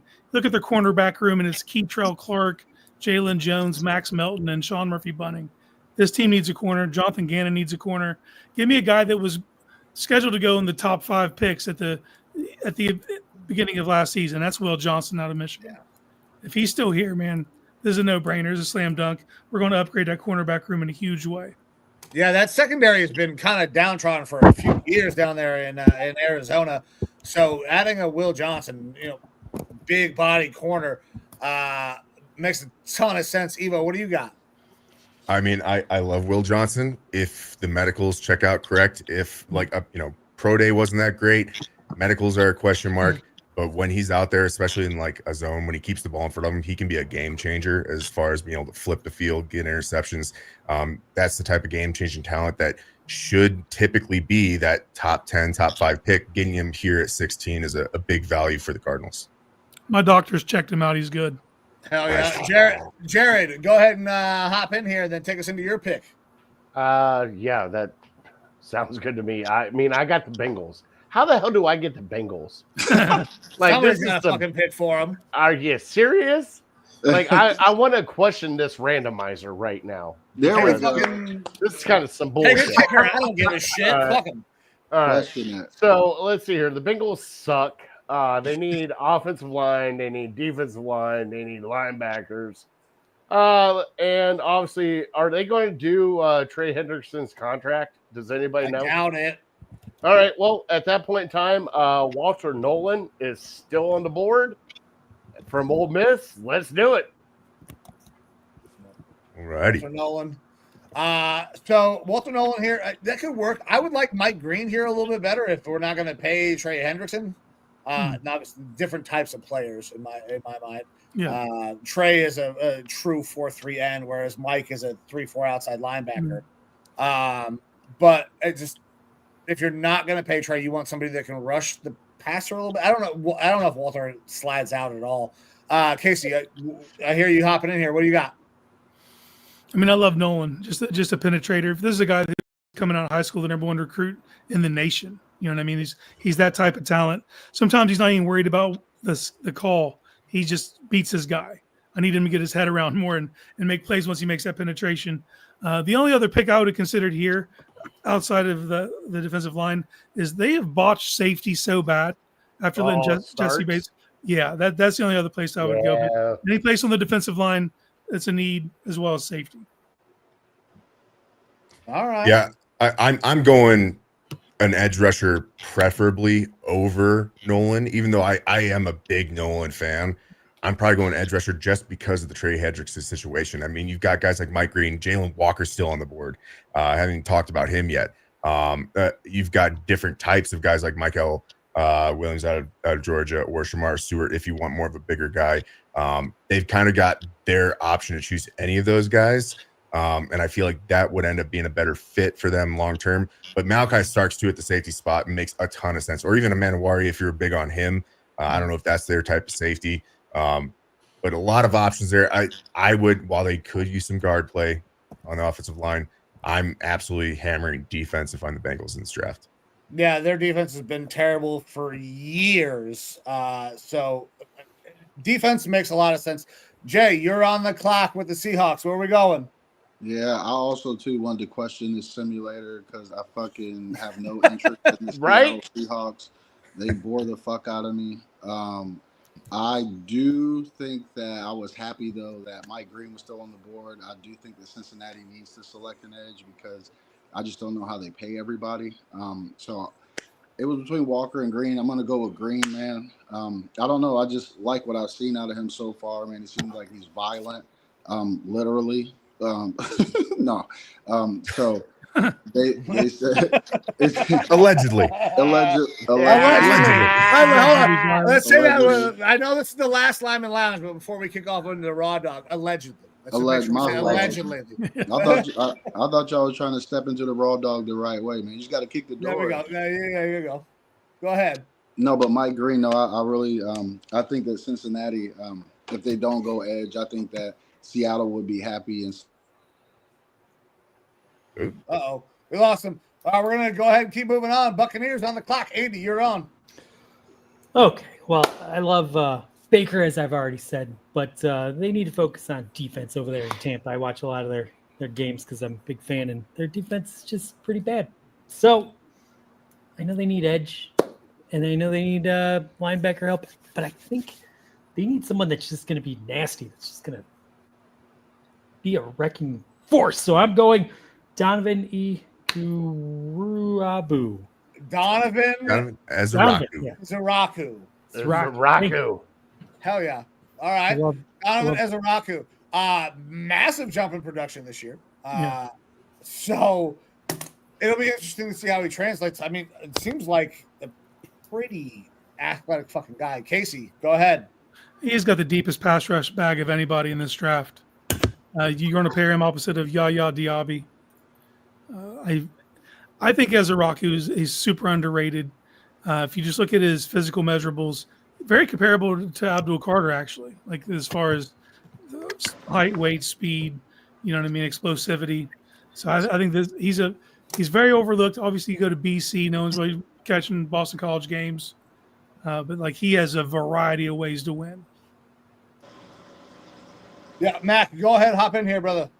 Yeah. So you know, I think in terms of pass rushes that have completely like fall from grace is an understatement. I remember watching the Buccaneers in the Super Bowl with Tom Brady, and you had Shaq Barrett on one side, you know, James Pierre-Paul on the other. Now, I mean, you know, this NFL players are still NFL players, world-class athletes, but they have nobody on that defensive line. So you know, yeah, it seems like an absolute no-brainer. They need a pass rush, and they need it bad. It's really hard to argue against that. And since I'm on the next pick, I'm going to go ahead. It's a good pick. I think there are other places that they might look to go. I think a guy like a Johnny Barron here, a multiple defensive player that can be kind of a Swiss Army knife, might be a nice fit. But I'm going to move on to the Broncos. Running back at this point, for me, it's too high to take Marion Hampton. I don't love that idea. But a guy that I do love, that I obviously I'm a little bit of a homer. Emeka Ibuka here, working out of the slot, kind of giving Bo Nix a guy that really would mesh well with what he does. Just an always secure. You know where Emeka is going to be. He is a precise route runner and he catches the fucking ball. That's a good pick. I think if you put Emeka with a Broncos offense, it's gonna be a really, really nice fit. So I'm going to Emeka Ibuka here. Yeah, super high floor guy. I was hoping he stayed out of the AFC. So me too. But so how would he fit? Because they got the 7th round pick, Vele. They got Marvin Mims, Cortland Sutton. Emeka Ibuka slides in as your day one slot. And for damn near most of these teams that we're talking about, except for guys that are super, super established. And if we're talking about the wide receivers in Denver, who was really established out of maybe Cortland Sutton, who that fan base is up and down on a year-to-year basis, depending on who's throwing the ball and how many drops he has. Yeah, you ain't lying about that one. Emeka Ibuka does not drop the ball. He is a secure catch guy. He moves the sticks. Like for that Sean Payton offense, it just makes a lot of sense to me. Keep the sticks moving. You could dink and dunk them, and then you take your shot. I love it. Jay, go ahead. You agree with my take, so I want you to talk. Yeah, no, I love. That's how this shit's rolling. All right. Mental note. No, I don't know. I love everything about Ibuka, man. I don't know. I know he. They talked about his character just as far as taking the back seat to the young kid this year, stepping up and getting most of the publicity and rightfully so. But I think his character is something that isn't talked about enough because he was projected to be the number one guy after everybody left last year, and having that freshman step in and kind of take the limelight and him still be able to produce. Like you talked about his hands. I mean, it's automatic. The thing that opened my eyes to him was in that Utah game, in the bowl game, in the Rose Bowl. He went fucking nuts. And I don't know. He showed that he has a lot of potential, and he can be a game breaker, man. I think he flies under the radar a lot because he doesn't seem like a big me guy. But I love that pick, and pairing him with Sean Payton, I think that's a good pick. And he's a big slot, which Sean Payton loves. Matt, go ahead. I mean, I will touch on your first point before you made your selection in a second here. But in terms of Emeka Ibuka, like he's, like you said, reliable. He's consistent. I mean, it's automatic. You don't just lead your university, which I mean, you could have a CBS receipt of guys that have played at Ohio State and then went on to be great NFL players, right? And Emeka Ibuka, in terms of statistics, is right at the top. And he's, yes, because he stayed there for longer than the average college football player that has come through Columbus. But like you said, he's reliable. And when you have those deep shots with Cortland Sutton, you need something underneath. You need the guy that can make the tough catches. You need the guy that can create separation. And that's what Emeka Egbuka is. The only reason why he's sliding down this far is because he's one of those players to where it's high floor, a little bit lower ceiling. But there's nothing wrong with taking a guy with an extremely high floor that's very consistent. Is he the flashiest? No. But when you need a big catch on third down, that's your guy. So, yeah, excellent pick here. I mean, you want to talk about a guy who is exactly like his coach was. I mean, Brian Hartline and Emeka Egbuka are basically the same fucking receiver. Like, they are so similar in what they do. Anybody else got anything here on Emeka Egbuka before we move on? Yeah, I don't know about the Hartline and Buka comparison, but oh man, I'm telling you, the way they run routes in their hands, it's so good. I can see that. I think Egbuka is a little bit more explosive than Hartline was. I mean, Hartline was a slow slot guy, so I can see that. All right, so moving on, Mac on the pick 21, Steelers on the clock. I absolutely hate this. This pick makes me sick to my stomach. I'm getting nauseous even thinking about it. But Amarian Hampton is on the board. This is an Arthur Smith offense. Please no. They have the best third down running back with Jalen Warren. They need the bigger guy. And Amarian Hampton, 6'1", 220. He's that rare running back to where does he have the greatest acceleration? No, but he has topped out at over 20 miles an hour. Per these next gen stats, he ran a 4.46 at the combine. So I think I think a little bit is just sometimes he gets caught up, between offensive linemen. But in terms of what you want in a running back is like the kind of mold where it's you get big, tough, and fast.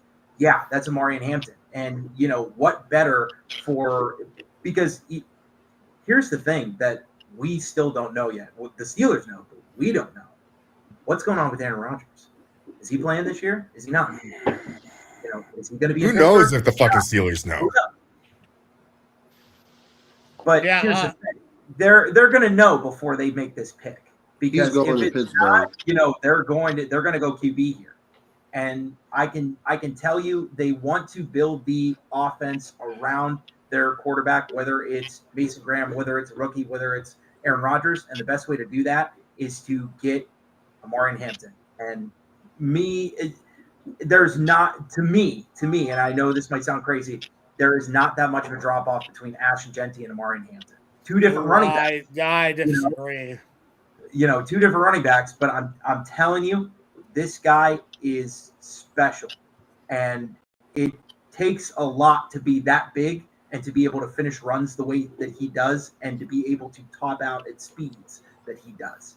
So, now if somebody would have said he's an AFC North running back, that's something I can agree with. I mean, yeah, he is a nasty runner. He is a big boy who gets downhill. Mo, what do you got?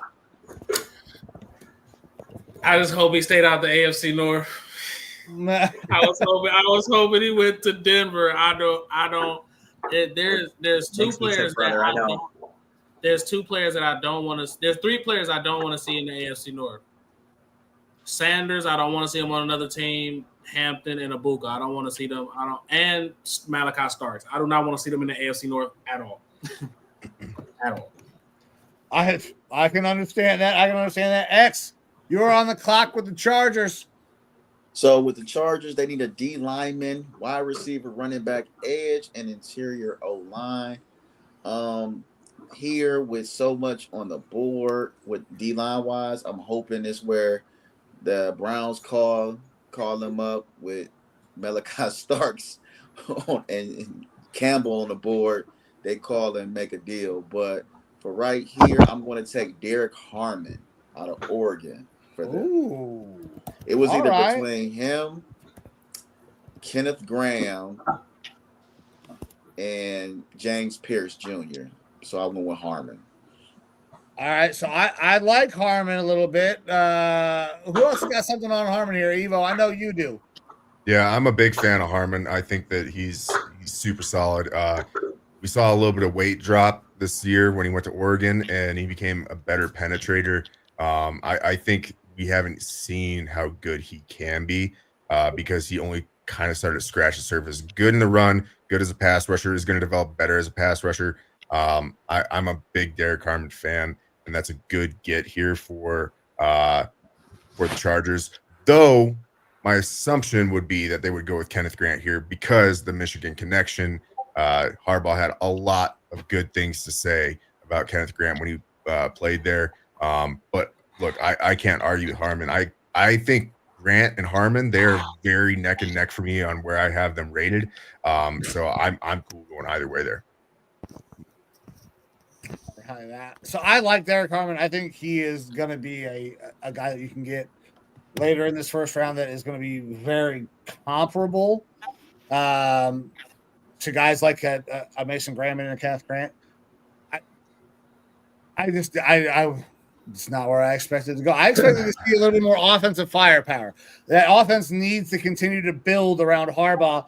But I mean, listen, he loves playing defense, and Derek Harmon's an athletic freak, so I can see that. Mo, you're on the clock. I think this is perfect. I mean, Green Bay want to move off Jair. You got a hell of a DB right there in Jade Barron. I mean, it just fits and make perfect sense. So you might as well. Like, I think that's a dream scenario for them. If he fell to them, I think they're going to jump on that because I mean, I feel like they can use edge help. Lucas Van Ness really ain't panning out as good as he should or as they projected him to be. So edge ain't bad right here either, or you could go wide receiver. But I mean, Emeka gone. You can get Luther Burden, but I don't know if they're gonna. Wow, Luther Burden's gone too. Oh yeah. Oh yeah. So yeah, that makes perfect sense. Then Jade all the way. A similar size as well. Yeah. Jay, what do you got here? Anything on this? Nah, I ain't got shit. Y'all got it. I appreciate it. All right, hey, who does have something on Jade Barron? Evo, I know you do, obviously. Yeah, look, I'm a fan of Jade Barron. I don't like seeing him go there to Green Bay. There's a lot of talk about his size overall, whether he can play on the outside or not, because he played a lot of outside last year at Texas. Looked really good inside the years prior, but we've seen him be able to play all over the field, safety, outside, inside. That sort of flexibility is going to be a really good thing for Green Bay. And I, at the end of the day, don't really care about the size, like the arm length concerns. Like we've seen guys who are phenomenal without that. We've seen Jade Barron be really solid in college, a utility piece for him. So Green Bay getting that, helping solidify that back end, especially when they do probably move on from Jair Alexander, because whether they move on from him or he stays there and he gets hurt again, they need that extra cornerback help. All right, Evo, we're keeping it with you because guess what? You're on the clock with your Vikings. I know you would like to trade down here, I believe, is still the plan on night one. But since we're sticking and picking, I'm interested to see where you go. Yeah, look, we have 4 picks in this draft. A trade down would be ideal. But also, we did such a good job in free agency that if we do stick and pick for a high-quality player, like I'm not going to be upset. For me, I'm going after one of my draft crushes, Gray Zabel. I love Gray Zabel. Look, Malachi Starks is very tempting here, as actually is Jihad Campbell. I feel like this could be a luxury picks for us to take just BPA on our board here because we did such a good job of free agency. We don't have a ton of short-term holes on this team. But Gray Zabel, for me, plays 4 out of the 5 positions on offensive line, potentially 5. I think he's best as a guard or a center. We picked up Will Fries and Ryan Kelly from the Colts this year, which is really solidifying that right side of the line. But they both have had injury issues now. Ryan Kelly particularly has injury issues more and more as he gets older. It's basically a 2-year contract with him. So Zabel could be the heir apparent at center for us, but he moves in immediately at left guard, starts there. And then if we have any other injuries that happen along the line, he can move at all those spots. I'm a huge fan of Gray Zabel. I honestly don't know if I'm going to see him fall past Seattle. So for him to still be here for me, I'm super stoked with it. The other one there would be Malachi Starks. Like, I can't argue with the talent. Obviously, we lose Cam Bynum to the Colts this offseason, and Harrison Smith comes back. He's 36 years old. He's not going to play forever. So having a Malachi Starks to replace him would be great. But it feels like, and maybe I'm wrong in this, but the positional value of safety is lower, and it feels like you can find a lot of guys day 2 and 3 in drafts to solidify your safety room. And we have some guys there already that we do like. So I'm going with Gray Zabel, build through the trenches, give JJ McCarthy a super strong offensive line to throw behind in that first year, build up that confidence. So for me, it's Gray Zabel out of North Dakota State. So I know that you love Gray. You've been loving Gray. Huge flexibility. The fact that he was able to play all 5 positions is insane to me. Casey, go ahead. I know you want to get in here. I mean, just the latest in the football factory that is North Dakota State. These guys just be pumping offensive linemen directly into the league. And I was just so impressed what he was able to do at the Senior Bowl. Because he played both interior guard positions and center, he just rotated. He took more snaps than anybody. I didn't see him lose a fucking rep. He lost 0 reps at the Senior Bowl. I mean, 0 reps on one-on-ones, which is unheard of. I think he'll be an all-pro. So Evo and I are trying to get down to the Senior Bowl next year to go actually and check it out. And I'll buy you a drink. These practices. Sounds good, brother. We'll be. I'm gonna be there. Evo, by the way, I don't know if I told you, I'm fucking going. Like I got nothing else to do. Yeah, I'm gonna see if I can make it happen. Of course. Obviously. But man, Casey, let's keep it with you. Texans on the clock. Josh Simmons, come on down. This is simple for me, man. Like, I'm trying to protect my investment. Yeah. And you've had a little bit of movement up there. I'm just keeping it rolling, man. I'm getting some protection. It might take a little bit for this man to fully bounce back. But if I'm just going off strict tape from last year, this was the best offensive lineman in college football. So I completely agree. I think that we're in. I think he's possibly the best left tackle in this class if it wasn't for the injury. Yes. I think he's fantastic. And it's a perfect situation there with the Texans because they don't have to start him right away. They brought in Cam Robinson.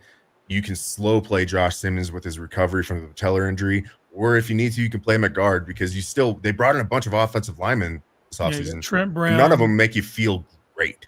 So you could start him off at a guard position and move him out to eventually be your starting left tackle. But either way, I think it's a fantastic value this late. All right. Jared, anything here on Josh Simmons? Because I know you're an Ohio State guy. You're muted. Nope, you're muted, brother. Unmuted. Here we go. We're back. We're back. No, I wanted Josh Simmons for the Rams, but thanks, Casey. Asshole. All right. For the Rams, I'm going to go. Still don't understand why Jalen Walker is still on the board right now. Mm-hmm. Jalen Walker to the Rams. All right, so this is an interesting prospect in my mind. There's a lot of different places that he's played. There's places where he's projected to play in the NFL, and how that all turns out. Mac, I'm going to let you go first. Jalen Walker. Yeah, I mean, I personally would have went with Jihad Campbell instead. The problem with Jalen Walker is that it's kind of like how and like don't like kill me over this, but he just gives me that Isaiah Simmons vibe, where he does a whole bunch of things, right? Jack of all trades, but like what is he mastered? And that's the issue. Great talent, absolutely. He's done like a lot of different things, whether it's blitzing, whether it's coming off the edge. Sometimes he even kind of played in the slot. He was just all over the place. And to me, if I'm a defense coordinator, and when I pick a guy, I want to make sure that I know I have a plan for him. Now, if you have a plan for him and you think absolutely, okay, he's going to be in this spot for us and I'm going to dedicate all this time to it, he's going here. Awesome. Great. But if you just need one of those 2 inside linebackers in that, odd scheme that they, that odd front scheme that they run, like give me Jihad Campbell. So, I understand the pick if you have the plan. Me personally, I don't have him figured out, so I don't know distinctly where to put him. X, I can see you Jihad, want to get in there. I'm sorry, Evo. I'm going to cut you off. X, I can see you want to get in there. What do you got? All I can see is what's waiting on the damn Ravens. That's what I'm looking about. What's waiting on the Ravens? Oh my God. Evo, go ahead.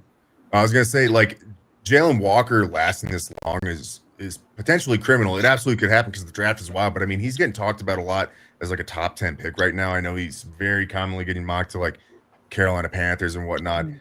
But for him to fall this spot and go to the Rams, I think it's a really good fit because McVay's going to find a way to use this guy. What was brought up is that what type of position is he going to be? They're going to have a plan for him. Like, he's a good locker room guy, someone who's on the upswing of their talent, showed some of that edge rush capability and plays off-ball linebacker pretty well. Like, I'm higher personally, especially for off-ball linebackers, on Jihad Campbell as well. But I think to get Jalen Walker at pick 26 is a pretty good get. All right, Andy, you got anything here, or you ready to move on to the Ravens pick? We'll move it right along to the Ravens, and I'm going to have to drop off, unfortunately, after this. Oh, I know, brother. I know you got a show right after this. Starting in 2 minutes, and I'm freaking those boys out. Anyway, Ravens, they, for whatever reason, replace Justin Tucker to try to. Yeah, we should take a kicker for them, but I think that would be cheating, so I won't do that. But for whatever reason, the Ravens are trying to continue to this conspiracy of hiding the fact that Lamar Jackson has AIDS. I don't know why they won't just acknowledge it and put it out there, but they don't want to let everyone know that he does have AIDS. That's why he gets sick. It's like every week. Jesus. It's a dog chug exclusive. We've been talking about it for years. Anyway, they're going to focus on defense to continue to mask the problem they have on the offensive side. And the Ravens have this really annoying quality of like bringing in the perfect guy to like slot in next year. I hate them because they can do that really well. So they're going to go edge. And I have them taking Shamar Stewart, a guy from Texas A&M. They're sick of getting destroyed by Miles. So they're going to try and find their Miles of their own, very athletic guy. Fortunately, he plays like Jane, in my opinion. So he's not going to be very good. But that's who they're going to pick. All right. Did you say Lamar Jackson has AIDS? He does. Not very many people know this, but it's a dog show exclusive. Allegedly, God damn it. Oh, by the way, we also have an by the way, for legal purposes, we have an LLC. So if you sue me, you'll be suing the LLC. Tune into the dog no money to get proof of why that is. But all right, thank you so much for having me on. Hey, Andy, tell everybody where you're at, tell where you're going, and say goodbye. Heading over to the Dog Jug Wednesdays at 10 p.m. Like Raw Dog, we like to mix it up, get a little rowdy, and point out that Lamar Jackson does in fact have AIDS. So check us out. Allegedly. I mean, I got the with you. It's not allegedly if you have proof. Okay. Andy, it has been a pleasure. By the way, I will not be invited back next year, but thank you. I think this might be a good time for me to slide too, you guys. I'm burning the night oil. I gotta run early in the morning, man. So all right, Jay. I just want to say I appreciate you. No, for real. Honestly, I really do appreciate you guys, man. I really didn't have a lot of time to prepare for this, but like I wanted to make sure that I was a part of this last run you guys had. So I appreciate you guys reaching out to us a couple years ago. I think it's been a really cool thing for OTC to be a part of. So salute to you guys, and obviously we'll support you guys moving forward with the Raw Dog. So make sure y'all stay tapped in. Some really quick things. I think Kevin Stefanski is in love with Will Howard and Kyle McCord. And look out for Carson Schlesinger. That's my sleeper linebacker, man. Y'all take care. Hey, Jay, all love, brother. I appreciate you. Thank you, brother. Yes, sir. All right, guys. Hey, we're going to go ahead and continue right along with this. I know we're getting close to the end of the night. X, you are on with the Lions. All right. So the Lions need an edge rusher, interior line, linebacker, wide receiver, and offensive tackle. Putting Campbell next to Jack might be was is, but I'm going to put James Pierce Jr. on the opposite side of our other pass rusher. So that's what I'm gonna go with. Righty. I Hold on, kind of like this as well. Hold on. Did Mike Green go yet? There's no way. Mike Green is gone. Yeah, Mike Green is gone. Has Yeah. to be, right? Yeah. Yep. Seattle at 18. And 18. Yeah. Okay, so we're going James Pierce. Righty. I like this. Listen, pure like athletic pass rusher. See what he can do on the opposite side. It's an interesting pick. He's a little raw, but just athletic freak. Casey, what do you got? I mean, we saw what happened after Hutchinson went down. Yeah. They needed someone over there. I mean, obviously they came for us for Z. You know, they need some homegrown talent. They need to develop someone and just someone to be a running mate with Hutchinson, who's going to be a stud for years. So if you can develop another one, all of a sudden, you know, life as an opposing quarterback isn't so comfortable. No, not at all. Matt, go ahead. So you know, I would have either, you know, gone with him or Kenneth Grant. You know, Aiden Hutchinson needs help.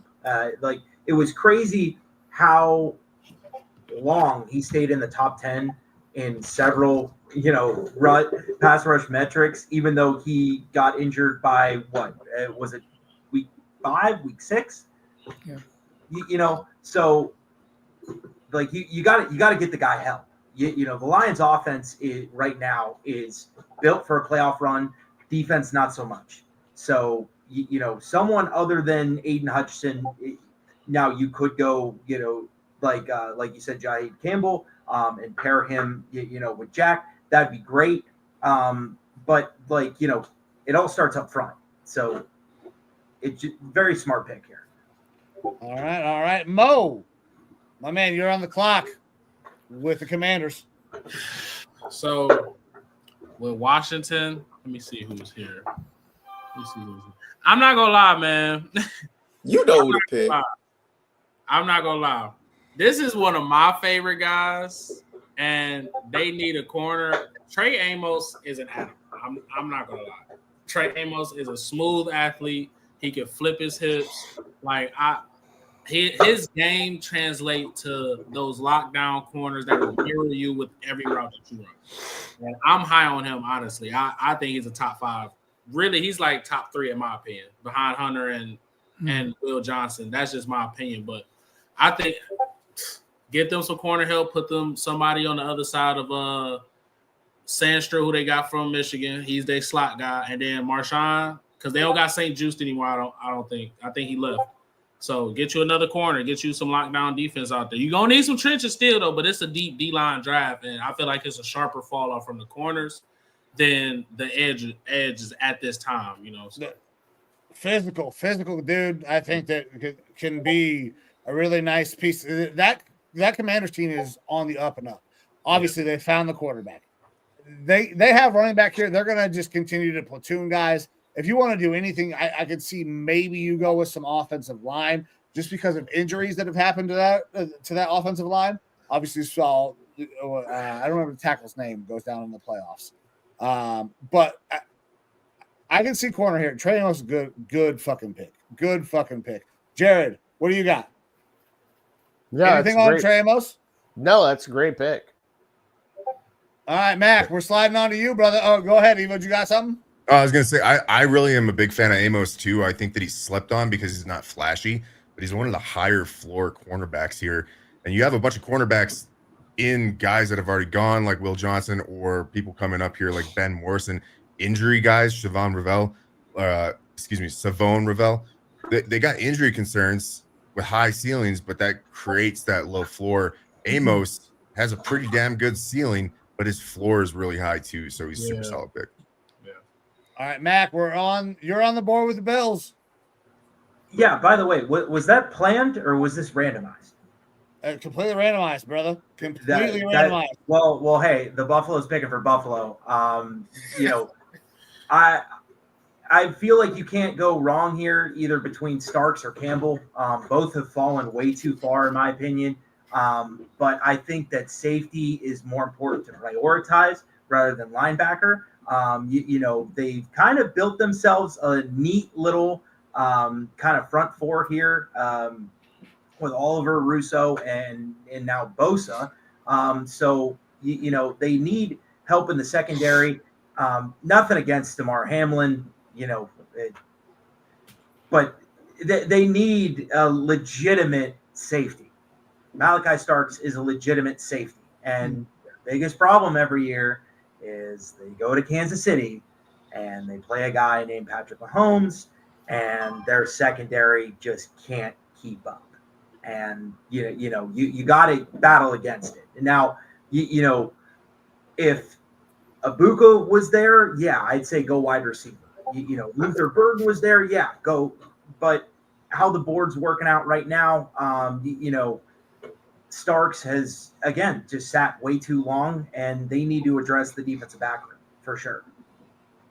I know the Eagles was mad at them for taking him because that's Philadelphia Bulldogs right there. It's true. They do like their Georgia players. They most certainly do. Casey, any analysis on this before we move on to your pick?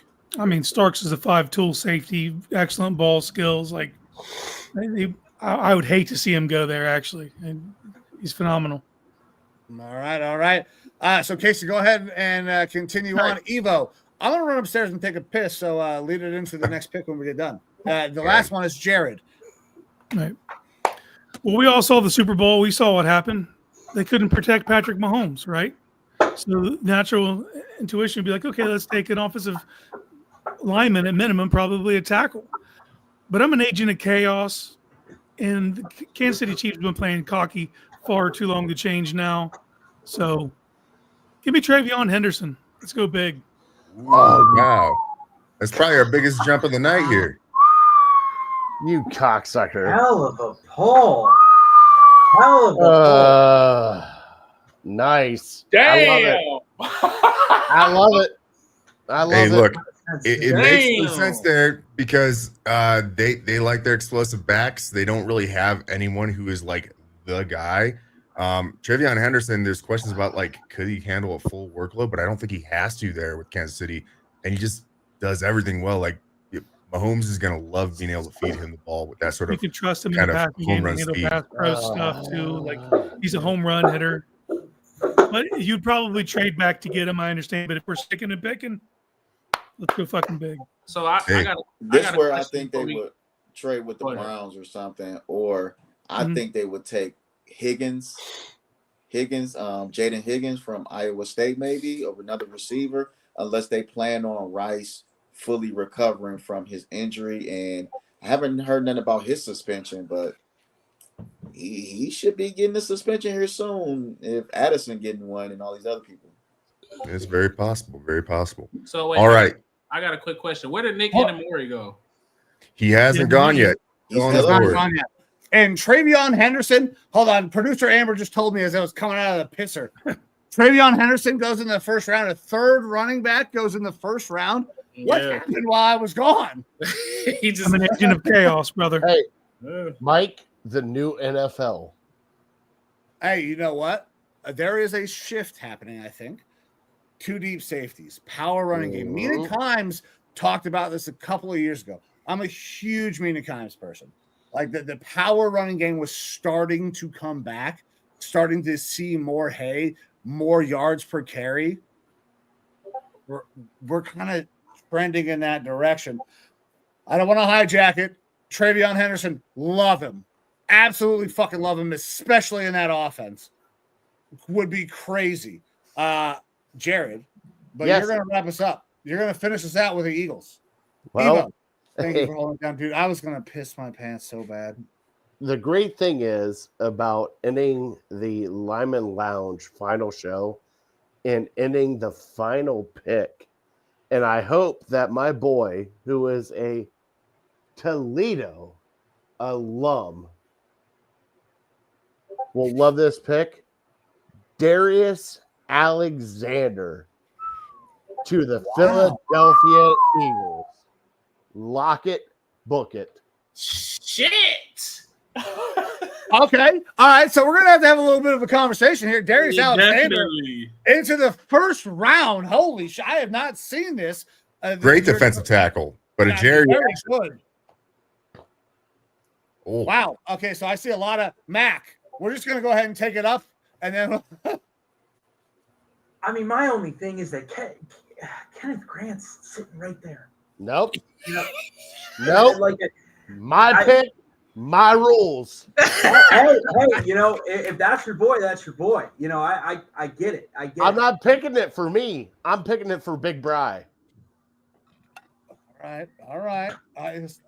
Toledo alum. Hell of a, you know, I do like him as a defensive tackle. I do. You know, I think he's got a high floor in my opinion. But Kenneth Grant is just on another level. I thought that he, you know, it's tough because you're playing next to Mason Graham, you know, who's a projected top 10 pick.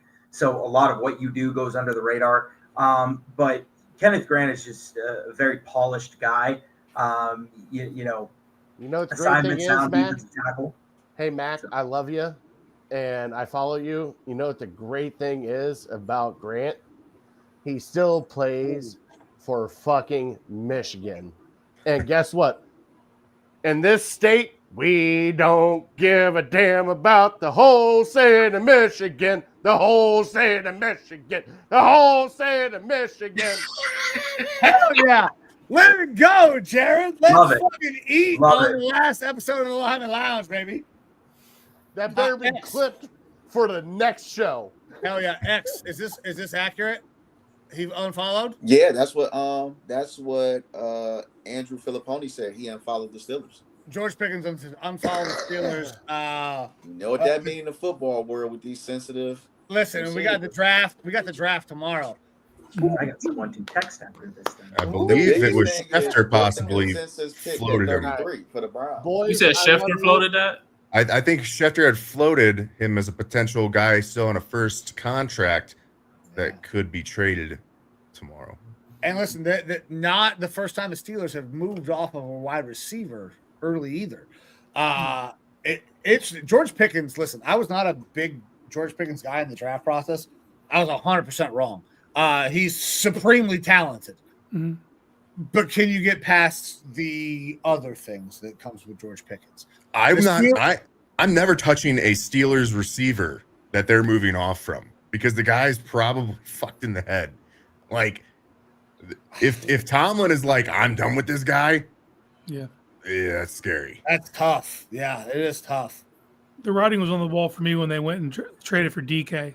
That's the same skill set. The exact same body type. I mean, it's a little bigger in DK. Yeah. Did y'all hear about Kirby Joseph just signed a contract? I ain't gonna lie, man. I sat there and I watched them trade for DK. Then they paid him 33. I'm just like, they're not finna sit there and do what the Bengals did and pay two receivers. It's not happening. It's not happening. Nope. All right. Well, guys. So I'm sorry. I don't mean to interrupt. Go ahead. So I preach this all the time. I only have one credible source out there, and he is a guy that is very close to the Pittsburgh Steelers organization. He says it's all smoke.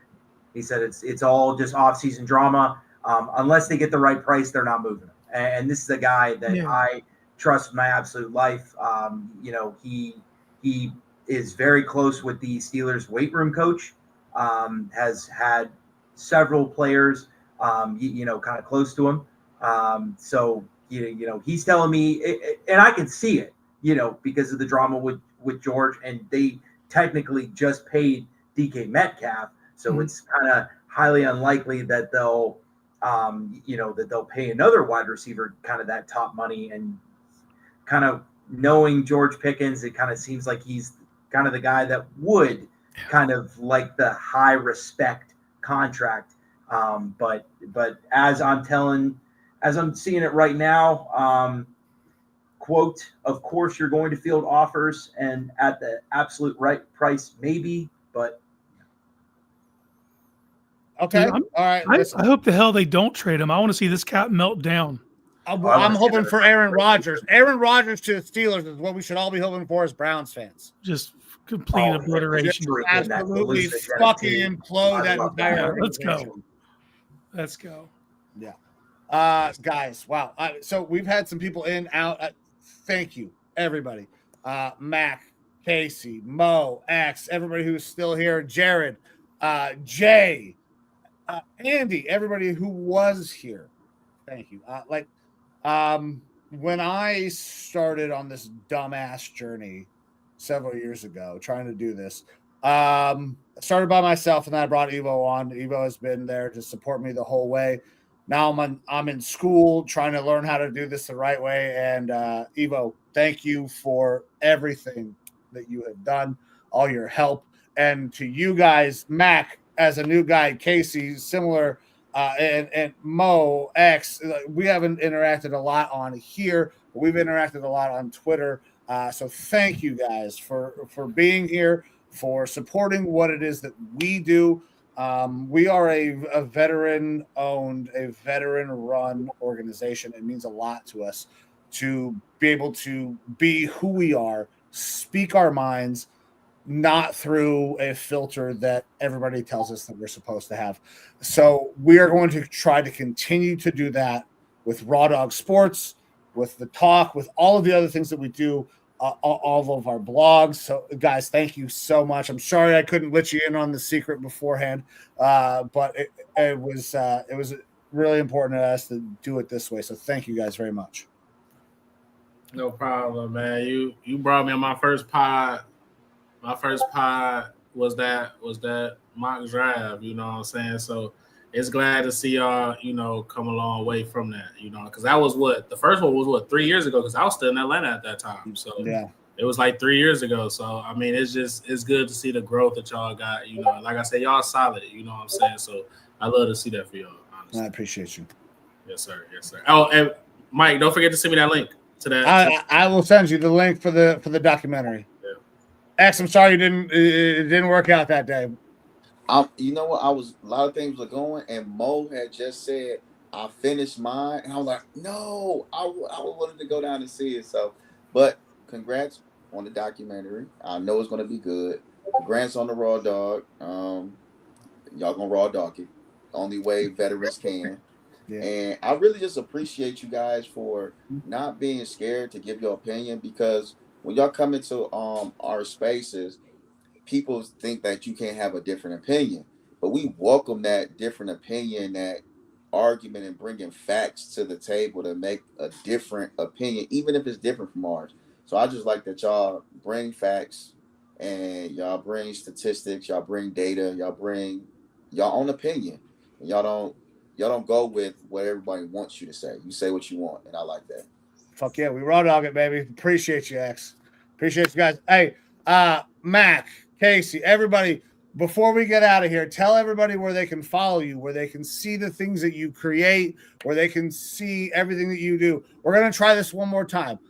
I don't need to go into the top left corner or the middle. So we're going to start with Mo, and then we're going to work it like we read. Go ahead, Mo. No, he muted. He muted. I was muted. My mind. You can find me on Twitter, Mo Rax, man. I'm with OTC with JOX. That's my OTC brother. We created a platform for people to, similarly what you guys do. Have your opinions, be able to speak your mind, even if you don't agree with us. That's perfectly fine. So we just hold spaces for everybody to, come in, speak their mind. It don't even got to be about the Browns. We didn't have Patriots people in there, Bengals people. So it's just for everybody. So appreciate you, Mo. Go ahead, man. So you can find me across all platforms, same name, THA_Buffalo. I also write for Dog Pound Daily. I do just want to say to the former Lineman Lounge first, I know I interact with you guys on Twitter a lot. This first time being on the show. Love your guys' stuff, and the transition just fits. I do, enjoy the dynamic, and I do want to thank you for having me on here. Casey, it's always a pleasure talking ball with you, and to X and Mo. I know, sometimes we go back and forth on the Twitter, but it's all love, man. I do appreciate your guys' spaces. I know that you guys invite me a lot in. Unfortunately, during the day, I'm just busy at work. I wish I could join and like actually talk, but you know, you guys always have good discussion in there, and I think that's what it's supposed to be all about is just good discussion. Because at the end of the day, except for Evo, you've been blessed to not be a Browns fan, but to root for the Cleveland Browns at the end of the day is very tough. So at least try to have some good conversation about it. Hey, Mac, you good with me because you don't want Abdul Carter at too, brother. Hey, we together. Casey, go ahead, man. Yeah, you can find all my writing at the Orange and Brown Report, obr.com. You catch me Tuesday nights, 8 o'clock, Barking Browns on YouTube, and on the OBR streaming network, Thursday night, 7, All Eyes on Cleveland. We're going to be live for the entire draft from 7 o'clock tomorrow night until Mr. Irrelevant. You know what I mean? So if you get bored, swing on YouTube, throw some comments, like get mixing up with people. Casey, I appreciate you, man, very much, very much. X, go ahead. Y'all can reach me, the real Xavier P on Twitter. I'll probably be coming out with some new stuff because unfortunately I'm probably gonna end I'm ending my federal career in June.